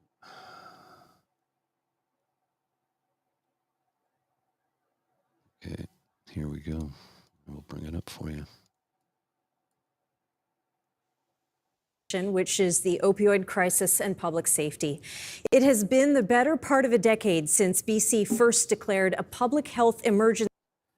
Hang on a second here. Isn't she from Angus? Yes. Reid? Sachi? Yes, she was the one that torpedoed the federal debate and then handed it to Erin O'Toole. Right. Okay. She didn't. So apparently she did. She seems to have learned a little bit, but she still should not be there. Should not be there. over drug-related deaths. Since then, more than 15,000 people have died, and on average, between 6 and 7 people die every day. My first question is to Ms. Furstenau. Ms. Furstenau, you plan to continue safe supply. You talk about prevention and reducing stigma, but how do you tell people, especially young people, about the risks of using hard drugs while simultaneously trying to destigmatize? Yeah, it's really important that young people get good information, they get reliable information. We've seen in programs in the United States, in middle schools, in high schools, where when young people get the information that gives them everything they need to know about the risks and dangers, especially of opioids and hard drugs, there's a 66% decline in use amongst young people. That's what we should be aiming for. The other thing that young people need, and I had a friend of mine who's 18 reading me some statistics this afternoon saying that girls are saying that their mental health is worse than it's ever been. We need counselors in schools. We need enough EAs in schools. Kids need to feel supported in their schools. Prevention is critical. But it's interesting that David Eby says he listens to Bonnie Henry when it comes to COVID and when it comes to that public health emergency, but he rejects her advice when it comes to this public health emergency that has claimed 15,000 people's lives. There needs to be a regulated pharmaceutical alternative to the toxic drugs that are being distributed by organized crime in our streets, and that's the advice from the provincial health officer to this government. Okay, that's time. Thank you, Ms. Furstenau. To you, Mr. Rustad, as you know, homelessness and addiction often go hand in hand. You say you'll clear tent encampments. You say you won't hesitate to close overdose prevention sites. Instead, you're focusing on drug-free housing, which currently does not exist at the scale you would need. Won't your policies simply drive more vulnerable people into the streets? There's no question when you look at this crisis of overdoses and drug addictions in British Columbia, it is horrendous what is happening here. Last year, just over 5,700 people died in Canada. Close to half of those were in British Columbia, 2,500 people in British Columbia alone. Clearly what that means is the policies in this province are not working. If you look at any other province by any other measure, they are performing better than we are in British Columbia. So we need to take a different approach. We need to make sure that we bring an end to decriminalization and safe supply. We need to bring an end to this, to the government being a drug dealer, quite frankly. What we need to do in British Columbia is build out recovery. And yes, you're right, there is significant investment that's needed, and we're going to make those investments. Everything from doctor-prescribed treatment to short-term recovery to longer-term recovery and to involuntary, compassionate recovery. These are things that need to be done. We're going to build out this capacity. But I'll tell you the story of Christian, who was a 13-year-old, and when he was first addicted and not told by his parents did everything they possibly could to try to get help for him. He eventually passed away when he was 28. And when I talked to the mom said, I asked the government to try to help me and they refused. They didn't even answer the phone. That's time. Okay, Mr. Eby, thank you. I am going to come back around and invite you to answer the substance of the question. We've heard you on the things that need to be done. I heard that. However, as we pointed out in the question, the capacity that you're talking about does not meet the scale at this time. In closing tent encampments, in closing safe consumption sites and other use sites, are you not driving drug-addicted people back into the streets? Where exactly do you expect them to go? I will give you 30 seconds to respond. Thank you. We need to make sure that there's three distinct groups. There's those that are down on their luck, there's those that have addictions, and those that have mental health. We need to make sure that we have housing and available for those people that need it and down on their luck. When we have people with addiction, we need to make sure that we deal with detox, get them into a place where we can put them in housing for recovery and make sure we have that. It needs to be built out. And of course, with mental health, we have to make sure those supports are there. And I'm sure we'll have an opportunity to talk more about that in the future. Okay, thank you. Mr. Eby. Okay. Right? It's another story of someone who died. Okay. And the fact that he's making a link saying that the deaths show that the program is not working because it can't be possibly the fact that BC is the place in the country where the problem is the largest. No, that has nothing to do with anything. I mean, right? the numbers do not reflect the fact that it's the place where the problem is large, as it reflects that what we've done is not working, he concludes. Yes. And notice that the new term for putting people in recovery against their will is now been rebranded as involuntary compassionate recovery. Isn't that just locking people up and throwing away Sounds the like keys you're so gonna you don't have to see the problem anymore? Sounds like you're going to get a massage. Mm-hmm. Involuntary compassionate care. Recovery. Yes. They have so much fun with words, don't they? Fun with flags. Yeah. Let's keep going in that section. You'll notice again that Mr. and Ms. Firstenow again had a substantive answer. Mm-hmm. All right, here we go. I know he's bad. He's really bad. 7 years your government has been in power. People around British Columbia have seen their communities scarred by the toxic drug and mental health crises. Tent cities and street crime have become common. How do you respond to those who say your policies, including the experiment to decriminalize public drug consumption, have only made things worse? Yeah, this is a really awful crisis. I listened to the story of Christian and the struggle of his parents to get him support. Anyone who's lost a child or a parent or a loved one or a friend, and there are so many people, there are very few people who haven't been directly affected by this, knows the scale of the human tragedy and that it's urgent. And it's led us to try things that were unimaginable at certain points. Who would have imagined that there would be an all-party committee and the police chiefs lining up say, let's try decriminalization. Let's try removing stigma so that people can come forward and ask for help. They don't worry about getting arrested or losing their job. And so we tried it, and it didn't produce the results that anybody wanted. Instead of people feeling like they could come forward, people struggling with brain injuries, mental health issues, and addictions felt like they could use drugs anywhere in the province. So we had to change course. This is a hard problem. It won't be solved with simple slogans. We got to do that. We actually need to take on this problem head on. We have opened hundreds of new treatment beds. We're providing support for youth like Christian, Vancouver Island, the Orca-Lalem site. We've got so much more to do. And we'll do everything it takes to make sure that we're supporting people in recovery however we can. Thank you, Mr. Eby. Same question to all of you. Throughout this campaign, you've been largely focused on what to do once toxic drugs are already in our communities. To each of you, what is your plan to address the role of organized crime and the constant flow of drugs through our ports and other places? We begin with Mr. Rustad, then Mr. Eby, finally Ms. Firstenow. Thank you. There's no question in my mind that our ports are wide open. The German report has said that less than 1% of containers in the British Columbia are actually checked.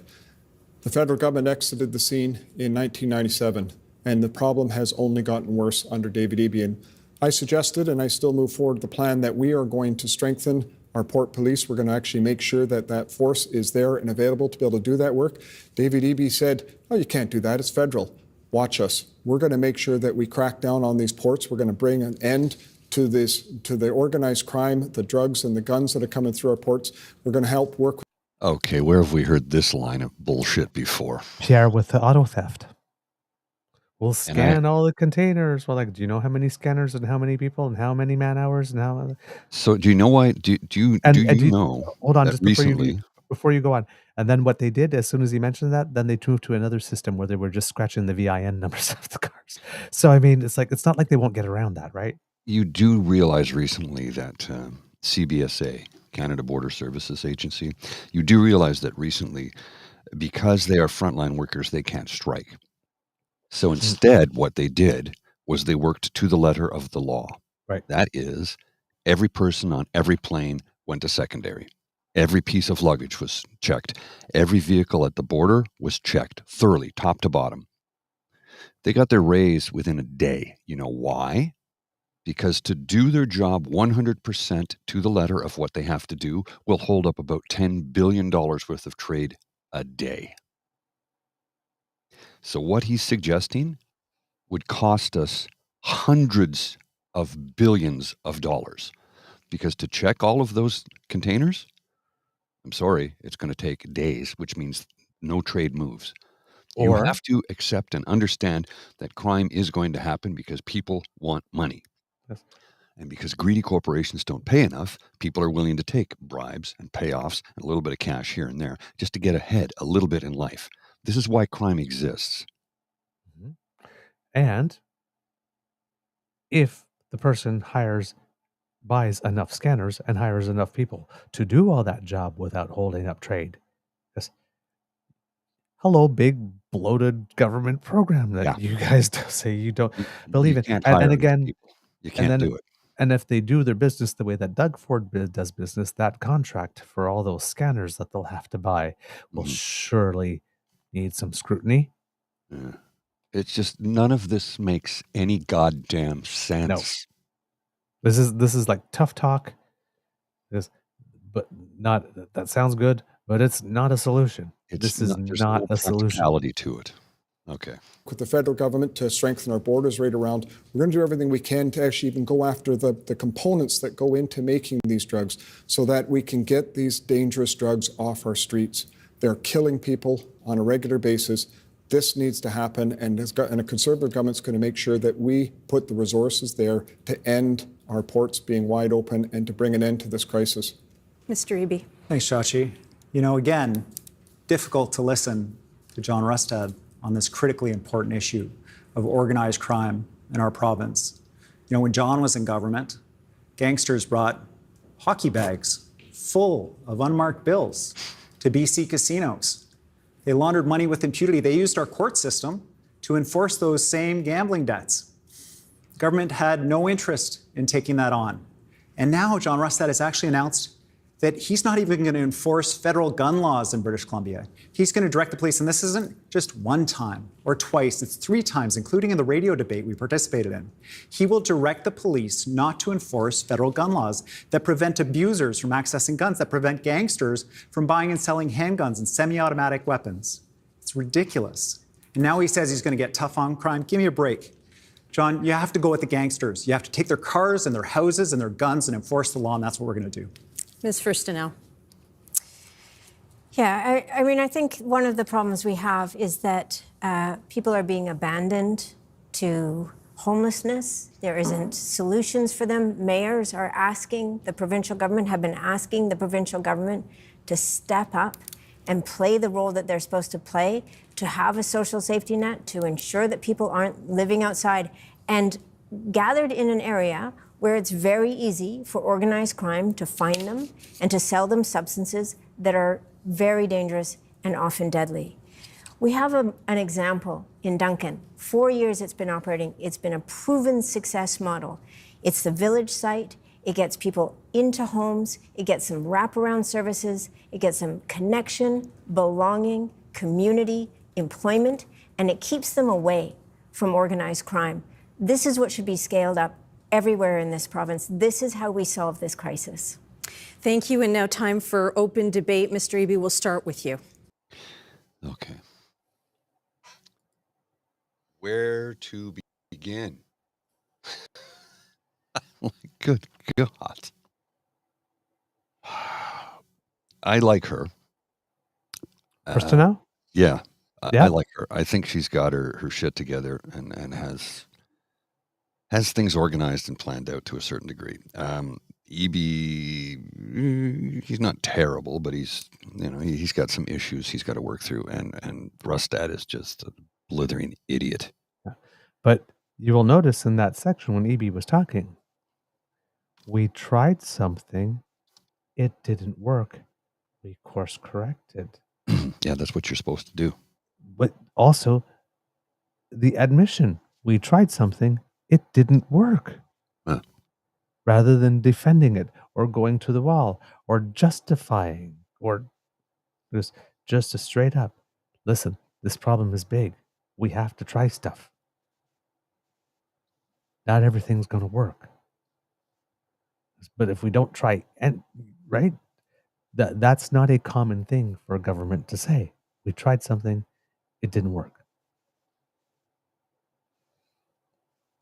That's usually not the government play.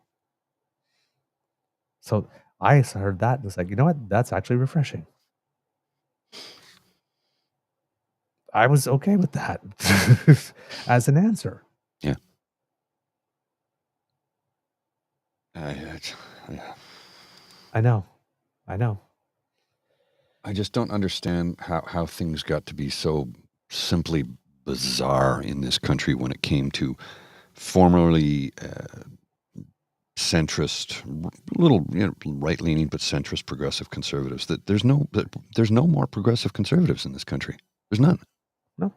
There's no party representation. I'm sure there are progressive conservative thinking and leaning individuals throughout the country, but there's no party of that nature in this country anymore. It's completely gone. Well, they're NDP parties now. Yeah, and out west, Up in Manitoba NDP is a joke mark conservative, period. And it looks like the Saskatchewan NDP is as well. Well, so I'd say the same thing in Alberta as well. Right. So the Conservative Party, the conservative movement in this country has gone so far to the right that they're almost circling back, but they haven't gone far enough yet. I just don't know, where is this bizarre thought process and behavior coming from? Is it the influence of somebody like Trump? He opened the door. He created a permission structure, that's for sure. I think that's what it is. So they're like, let's see how crazy we can be. Well, it's one of those things in the conservative model, right? They see a conservative party either in the UK, usually, this or the United States, have great success with something. And then they, rather than come up with original ideas of their own, they just decide to just cut and paste and see if it'll work here. Sometimes it does, sometimes it doesn't. But if all of this sounds familiar to you, it's because it's the same constants. It's just different variables. But it's like, he talked about securing our border. Where did you get that? Yeah. Gee, I wonder where I heard that from. Right? How soon before they say, we're going to start deporting? How soon before that comes up? Oh, I'm sure it's coming.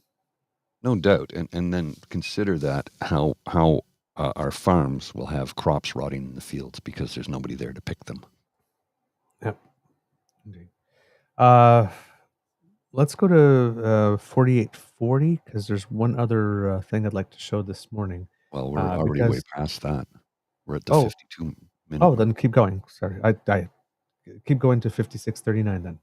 Okay. Oh, then we probably actually saw that point. Actually, you know what? You don't need to keep going, actually, because I saw that. When John Rustad was brought on to the dealing with organized crime, so far in the debate, that was the part where he was strongest in terms of like things that he was, the ideas were crazy, but, and won't work. I should say crazy, but impractical. It won't work. But he was delivering it and he was solid, whatnot, and the people who like that kind of stuff would be eating up. And then you notice that David Eby comes back on top of it on a topic that Rustad was supposed to own and just demolished what he said about it. So it's like, here you go. Like I could see this, like, it's like, oh yeah, this is my subject. I got this. Let's go.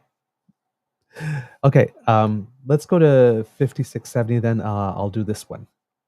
The section on Indigenous relations, because the other big sort of scandal, 56 what? 56. Oh, 50. No, 50. How did I get 5670? Yeah, that's not a thing. That's not a thing. All right, I'll give you 5710. Exactly. Yeah, that's really weird. Because one of the, I guess, the scandal, or the oh my God, looking back in the moments, is that Rustad mentioned that he would remove BC's adherence to UNDRIP principles. So yeah, I think it's probably like 5640 is what I meant to put instead of 5670. I apologize. 56 minutes and 70 seconds. Yay. That's 5710. With Indigenous rights and land use. Counselors there for kids when they need them. Leaders, I do have to keep us to time, and that is time for this section. Our next theme deals with Indigenous rights and land use. Earlier this year, the province paused amendments to the Land Act, which would have shared decision-making powers with First Nations. The first question is to you, Mr. Eby. Your proposed Land Act changes have faced criticism over impacts on individual land rights, treaty negotiations, and major resource developments, including those supported by First Nations. If you win this election, will you again attempt to amend the Land Act? No, we won't, Sonia. And the reason is that we need to make sure that we have the confidence of British Columbians in doing this critically important work. You can't spend a bunch of money on lawyers fighting Indigenous people in court all the way through to the Supreme Court of Canada and back and forth. We're not ending up any further ahead. It brings uncertainty, it brings a loss of investment, and it brings a lack of improvement in conditions for First Nations people in the province. We've got to work in partnership. I'm very frank about that, because I know that when we work with Indigenous people, we lift the conditions for Indigenous people across the province in BC, but we also improve the lives of the regions around them. And so when I think about mining, for example, in the Northwest, the Tahltan, major mine under construction right now, 1,800 jobs. It's a cooperative partnership between the Tahltan and the mining company. That's the future in the province, not fighting in court. And what John Rustad is doing, spreading division.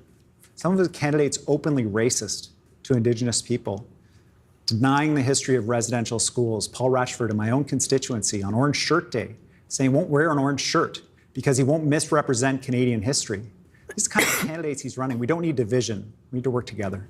Okay, thank you, Mr. Eby. To Mr. Rustad, the Declaration on the Rights of Indigenous Peoples Act was passed by all parties 5 years ago. You say you may repeal it. Is that for certain? Be specific. Under what conditions would you do so? Thank you, Sachi. When we look at British Columbia and we look at First Nations in British Columbia, they've been held back economically for far too long. We need to be able to unleash their potential. We need to make sure that they can fully participate in the economy. We make sure that economic reconciliation can be a reality. And I've witnessed this firsthand as I signed 435 agreements with First Nations. I witnessed this firsthand when I see the difference it makes to people on the ground and to what's going on in our province. And so my perspective on this, and our Conservative Party looks at British Columbia, working with First Nations, lifting them up, making sure that we can help fulfill those opportunities for them. And when there is legislation in place that creates friction between Indigenous and non-Indigenous people, I think that's wrong. That is not reconciliation. So we need to be able to move beyond that. When you look at the debate in the UN on the United Declaration of the Rights of Indigenous People, we want to bring that to life in terms of how we work with First Nations. You look at the debate, you look at the intention, that's how we will utilize UNDRIP in British Columbia. DRIPper legislation, the Declaration of the Rights of Indigenous People Act, has caused friction in this province, and it needs to be replaced with what makes sense so that we are not creating the divisions amongst people, but instead we're making sure that both Indigenous and non-Indigenous life have the opportunity to be able to fully participate and benefit from a growing and expanding economy. Thank you, Mr. Rustad. To Ms. Furstenau, your platform says Indigenous governments have decision-making authority over their lands. But how do you reconcile this when economically independent First Nations who want to log old-growth forests, or they want to support pipeline projects? Yeah, well, for so long in this province, these are the only options that have been given to First Nations, and the kind of economic reconciliation that John Rustad is talking about are the benefits agreements that he entered into with First Nations that were colonial and paternalistic, that identified how the money could be spent if those proceeds went to First Nations, that ensured that First Nations couldn't criticize a project, that ensured that the people of those nations couldn't speak out. What we need is to recognize that the courts have been telling governments across Canada, and especially here in BC, that rights and title for First Nations exist, and the courts have been directing governments to do the work to sort that out at a negotiating table, not, as David said, spend millions and tens of millions of dollars on legal fees, fighting battles that the provincial government always loses, because the courts have been consistent on this, and the courts want governments to create certainty, to create consistency, and to ensure that we're doing the hard but essential work of reconciliation with First Nations. Thank you, Ms. Firstino. And now the same question to all of you, beginning with Mr. Eby. Time and again, the courts have ruled in favor of Aboriginal titles. So when you, as Premier, are in a situation where you are negotiating over what to do with Crown land, which is considered public land, whose interests are you prioritizing? Well, that's a critically important question, Shachi. Thank you. And the best way I can describe it to you is to talk to you about the agreement we did with the Haida people. You know, recognizing Haida title, everybody knew the government wasn't going to win in court. Haida have been there since time immemorial. They've got their own governance. They've been looking after different functions. And so when we entered into an agreement with the Haida, it was to make sure that we were sitting down as partners at a table with shared responsibility. We're going to work it out. We're not going to go to court. And that's what we did. That's how we got to an agreement with the Haida. And you know, when we went to the legislature, John Rustad stood up, he looked in the eyes of the Haida elders, and he said, yes, this is the right thing to do. I went and I talked to the Attorney General. We never were going to win a court. But then as soon as he got outside the legislature, he hit social media, he said, hey, the Haida are coming for your private property. A total lie, a total fiction, and an example of the kind of divisive politics that our province does not need. Ms. Firstino. Well, it's really critical that we create certainty in this province, that it's long-term, and that we recognize, again, what the courts have indicated for us to do and what government should be doing. To politicize this the way that the Conservatives did, and to really not do the work properly, because the NDP did not work with the people of BC, did not demonstrate that. But when you ask whose interests on Crown land are being protected, for so long in this province, Crown land has been handed over for resource extraction by industries, and they have extracted enormous wealth. They have extracted our resources. They have come in and done boom and bust economics over and over again. And whose interests were not protected were the long-term interests of British Columbians. We now have a devastated landscape. We have so much damage that has come, and the wealth has left our province. Mr. Rustad. Thank you very much. When you see economic reconciliation on BC, you see both Indigenous and non-Indigenous be able to prosper. And I'll give you the Haisla, for example. They went from 65% unemployment to 15% unemployment. There's so many nations that have engaged economically that have been able to change lives and make that difference for people. And I think, quite frankly, both Indigenous and non-Indigenous alike want to see that happen on the landscape. I have gone out and I've talked and all the agreements that I've done and seen the difference it makes.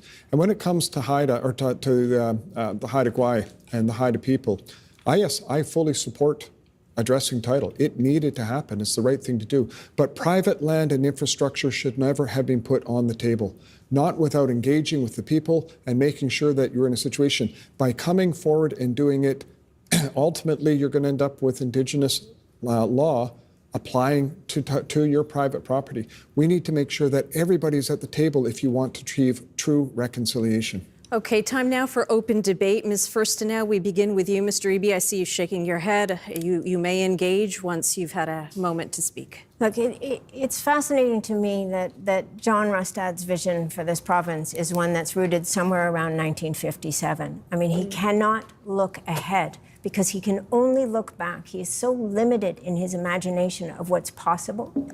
And when it comes to reconciliation, when it comes to sorting out rights and title, what we have to do, the hard but essential work we have to do, all John Rustad can do is look back to when he was Minister of Indigenous Relations, and what he wanted to do was visit First Nations that had golf courses. He is not seriously taking this issue and recognizing the serious work of a provincial government is not to politicize this, not to make people afraid, but to recognize that to move forward, to create economic certainty, to create economic prosperity for everybody in BC, this issue has to be sorted out. Well, look at what the Squamish Nation are doing at the foot of the Burrard Street Bridge. You know, this was a reserve property that was stolen from them by the government. The Squamish were kicked off, and that property sat vacant for many years. It was given back by the federal government. What they did was they're building hundreds and hundreds of units of rental housing for the whole community. We all benefit from that. This work actually improves and increases prosperity for everyone. And John wants to say it wants to take something away from you. It wants to take your private property away from you. Nothing could be further from the truth. So there were private property owners from Haida Gwaii, business owners who came to support that because the certainty, knowing the path forward, makes their businesses and their communities more valuable, more prosperous. Mr. Rustad, First Nations people are not coming for your backyards. Thank you. What we need to see in this province is an opportunity for everybody to be able to prosper. There's no question there. That's one of the reasons why, as part of economic reconciliation, we are actually going to look at the the return of land to First Nations people. It needs to happen. This is rights and title. Right title is included. It's Section 35 of our Constitution. So we will be engaging with First Nations, but we want to make sure that what we're doing with First Nations is creating those opportunities for success. I have seen it when I have a young lady that comes to me and says, I'd like to give you a meat offering. And I say, what for? Because you put a program in place that gave me some training. I got my first job. I was living on the street as a single mom. I had my child on the street. I couldn't look after my child. Now I have a job. I'm back doing some training. I have another job. And I just want to say thank you. That is what economic reconciliation is, connecting with people, making sure they have an opportunity to build a future and look after the kids. That's what any parent would want in the province. That's what we need to deliver when we're working with First Nations in BC. Well, I don't know if I would compare a relationship with First Nations to parent and child. I would compare it as a partnership, as a true partnership. We're working together to build a province here. And when we work together, amazing things happen. You know, some of the most successful projects in this province are joint projects with Indigenous people and non-Indigenous people, and it improves life in the whole community. John, I just can't disagree with you more that your first action would be to repeal a law that just recognizes the rights that we know Indigenous people have in this province. Why would you pick a fight with Indigenous people as one of your first steps? We got to work together because John just wants to take us back to the 20th century. It's where he feels most comfortable. It's where he feels that we should be going. He cannot see a future that's different from the one in the past that he's had. And he cannot see a future that's unlike what the BC Liberals created when he was a cabinet minister in their government. This is a man who lacks imagination, who lacks the capacity to see a better future. The first thing we'll do as a Conservative government, should we have that honour and the trust of people in this province, is actually to get rid of a lot of the waste and excess that this government is spending money on. They have expanded the budget by 70% and delivered nothing. 7 years and nothing is improved. We need to change course and make sure that we put people first in BC. Okay, we do have to leave it there and move on to... Now, before we get into all the Indigenous stuff, nothing says that you've lost a section of the debate than by closing off the section of debate by running to one of your perceived strong points. In this case, if you're conservative, the economy. He had so nothing to say. He had been so totally decimated and destroyed in this section by both of them, especially around the time where you saw the tide a little bit turn, and then David Eby was like really laying into him, and Sonia Furstenau was like nodding her head, that's right. You've got two saying like this, you're a liar. Like this, one saying it with words and one with every single fiber of her body language supporting what the guy is saying, you're a liar is. And you end that and says, well, you know what we do? You mismanaged the entire economy, so we're going to fix that back and all that misspending. It's like, so you've conceded the point on Indigenous relations, then, sir. Effectively, yeah. That was an obliteration. Okay, Sonia, he wants to go back to 1957. He can't imagine a time that's different from the time he's lived in. Those are freaking haymakers. Mm-hmm. She pounded the living F out of the guy in that response. And then he's like, notice that when you start talking about reconciliation, you get to the Conservatives, they only want to talk about economic reconciliation around resource extraction type thingies. Which Furstenau said, yeah, because that's the only problem. That's the only things that you'll let them have. And then he turns to go, he goes, the UNDRIP thing. The act has caused friction. Every law causes friction. because every law allows something and forbids another thing. It's like people who want to, it's like, we can't pass this murder law. Why? Because it's causing friction in society with people who want to commit murder. Every law causes you don't get rid of UNDRIP because there's certain people who don't want to support it, a lot of whom are racist. Mm-hmm. As Sonia first now reminded us, as she was trying to interject, these are human rights. Internationally recognized human rights onto which we've signed on through treaty. Not only with indigenous people, but with other nations in the world, promising that we were going to respect them.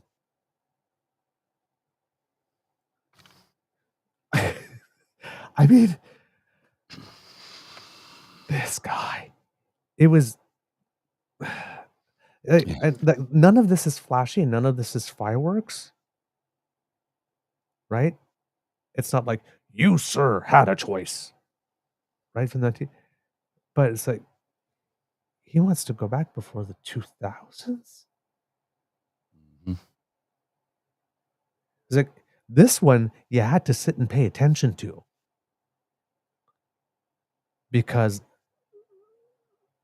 this is literally the biggest amount of punches, direct punches to the face I've seen in a debate, and it's all done with such Canadianness. Mm-hmm. I guess it's not dramatic. People aren't yelling. People aren't screaming. People aren't making big dramatic. But that's just the first hour. That's all the punches Rustad took in the first hour. Yeah, I don't see how he's electable. There's another hour and a half. Yeah, I don't see how the man is electable. I mean, if anybody in BC watched that and said, well, I was voting Conservative up until last night. I mean, the guy's got a party of loons, and we need to revamp. But the problem is, and we've talked about this in the past, and I'll bring it up again, is that because the atmosphere has become so toxic that good people, do not want to expose themselves to this lunacy. So the people who are vain and narcissists are rising to the top in political parties and entering into politics. And of course, we've got the religious right zealots who are getting in at the committees, school boards. They start there, and then they get into the city politics. And as they get a little bit more seasoned, they work their way up to provincial and then finally into federal. Bad people are trying to do bad things to everybody. And I don't know how we get more people to understand that. Yep. And you know why these people are in politics? It's because they're narcissists. They're vain. They don't give a shit about anything but power. They don't want to govern. They want to rule. And because of that, the worst members of our society are rising to the top because good people can't expose themselves to that crap. There's still some good people there, but there's so many more bad faith actors. And how we can inform more people of this and get people out and doing democracy, getting out, voting, letting other people know this is what is happening right now in our country. There are people who want to turn us into Gilead. And I know I sound alarmist, and I know I sound almost conspiracy theory driven, but I'm not. These are facts. They're bad people that are getting into positions of power who will do bad things to all of us. So, geez, bless, get informed, stay informed, inform everybody. Share this program. Let people know that if you don't get up off your duff and get active and make a difference, you won't be able to eventually. They will rob you of that. And on that note, I have to go. All right. Do we have like 3 or 4 more minutes, Mr. Grizzly? No, my dog is doing the happy pee dance right now. I got to take her out. All right. And I saw the comments in the chats that Rustad is reminding everybody of Bueller. Yes. Bueller. Ben Stein. Ben Stein. All right, kids and cubs, that's the end of this episode of the Daily Beaver Morning Show. We hope that you love listening to us because we love making this for you. Remember, sharing is caring and word of mouth is priceless. So please tell your peeps and poops all about us. We appreciate when you do. If you do not want to miss an episode, you do not have to, thanks to the Ray Girl, who sponsors our pod page. That's podpage.com/The True North Eager Beaver, lowercase letters with a hyphen between each one of those words. And when you go there and click on subscribe, when we have something fresh off the bandwidth, it comes directly to you. Now, if you would like to support us in other ways, then you need to make like Kit Elaine and surf yourself on down to the True North Eager Beaver Media Incorporated YouTube page, where you will find our buttons like, share, and subscribe. And while you're there, you can make like Kit Cassie and click them all. That makes us very happy. It really does. And it helps us very much to help us with monetizing our efforts over here so that we can keep on bringing this product to you. Now, if you would like to help us in other ways when it comes to monetization, then that QR code that's by Mr. Grizzly's head will bring you to our coffee page where you will find our tip jar. And we ask you, if you could, and if you have the means to, and the want and the will and the inclination, to please generously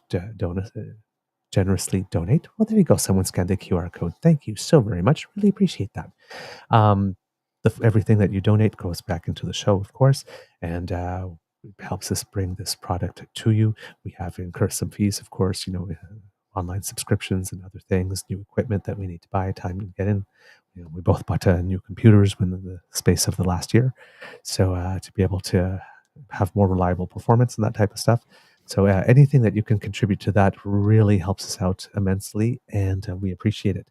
Now, if you're not able to contribute financially, that's quite all right. It really is, because the gift of your participation and of your attention are the ones that matter the most to us, and we do love to hear from you. So please write to us at truenortheagerbeaver@gmail.com, on our Twitter feed at TrueEager, our Facebook page, True North Eager Beaver, or if you happen to be listening on YouTube, we have a comment section right down below. Leave us some few words. Let me know what you liked, what you didn't like, what you think we could do better, what you want more of. If there's any topic specifically today that resonated with you, let us know what you think about it. We're really interested. Because democracy is something that you do, kids and cubs, remember early voting has started in British Columbia and will be going on for the next 4 or 5 days until the 2 days after Thanksgiving, till the 16th, I believe. But nothing will be open on Thanksgiving Day for you. And that early voting, I believe, the first early voting day in New Brunswick, I believe, is on the 12th. So tomorrow, and then the second one is on the 15th. If you need to get there to vote early. And those elections will be October 19th and 21st, respectively. So 8 days to the BC election results. That campaign seemed really, really, really short. Mm-hmm. Almost like too short.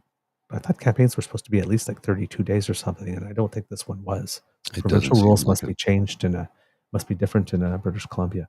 But please remember to go out to vote.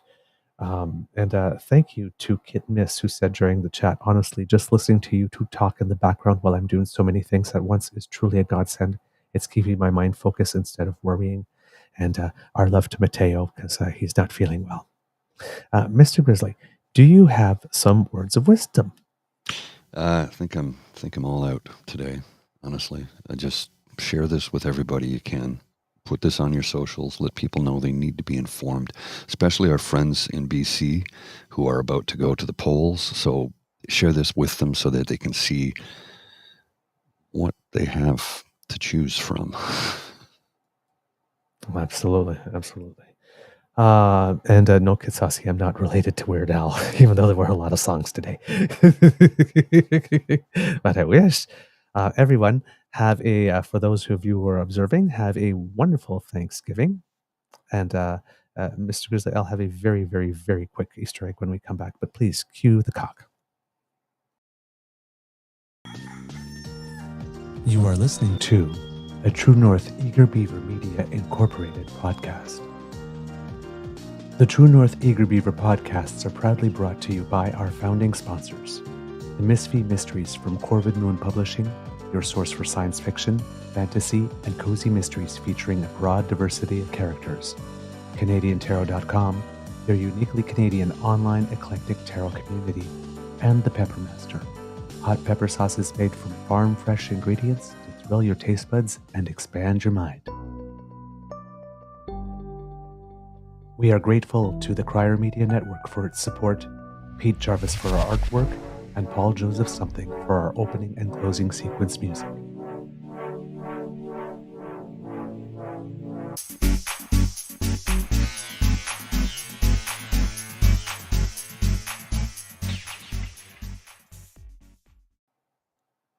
Okay, some very quick information.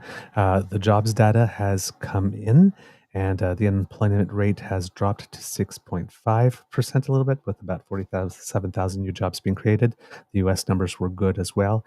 That might have an impact on the Bank of Canada's interest rate decision to come down on the 23rd. A lot of people were expecting a cut of 0.5. The stronger job numbers may encourage them to go a little smaller. We'll see what happens there. And yesterday, big news in the sporting world, but the King of Clay, the man who has won the French Open's singles title a record 14 times, winning 112 of his 116 matches at Roland Garros. Four-time U.S. Open champion, Australian Open and Wimbledon, twice Wimbledon winner, Olympic singles and double gold medalist, 4 Davis Cup finals, Rafael Nadal has announced his retirement from tennis. He will retire in November. Roger Federer said, "What a career, Rafa. I always hoped this day would never come." So, Federer's retired. Nadal's retired. Once Djokovic does, Murray's retired. Once Djokovic does, that's the end of the era of the Big Four. Yeah. Alrighty. I gotta go. Have a terrific weekend, everyone.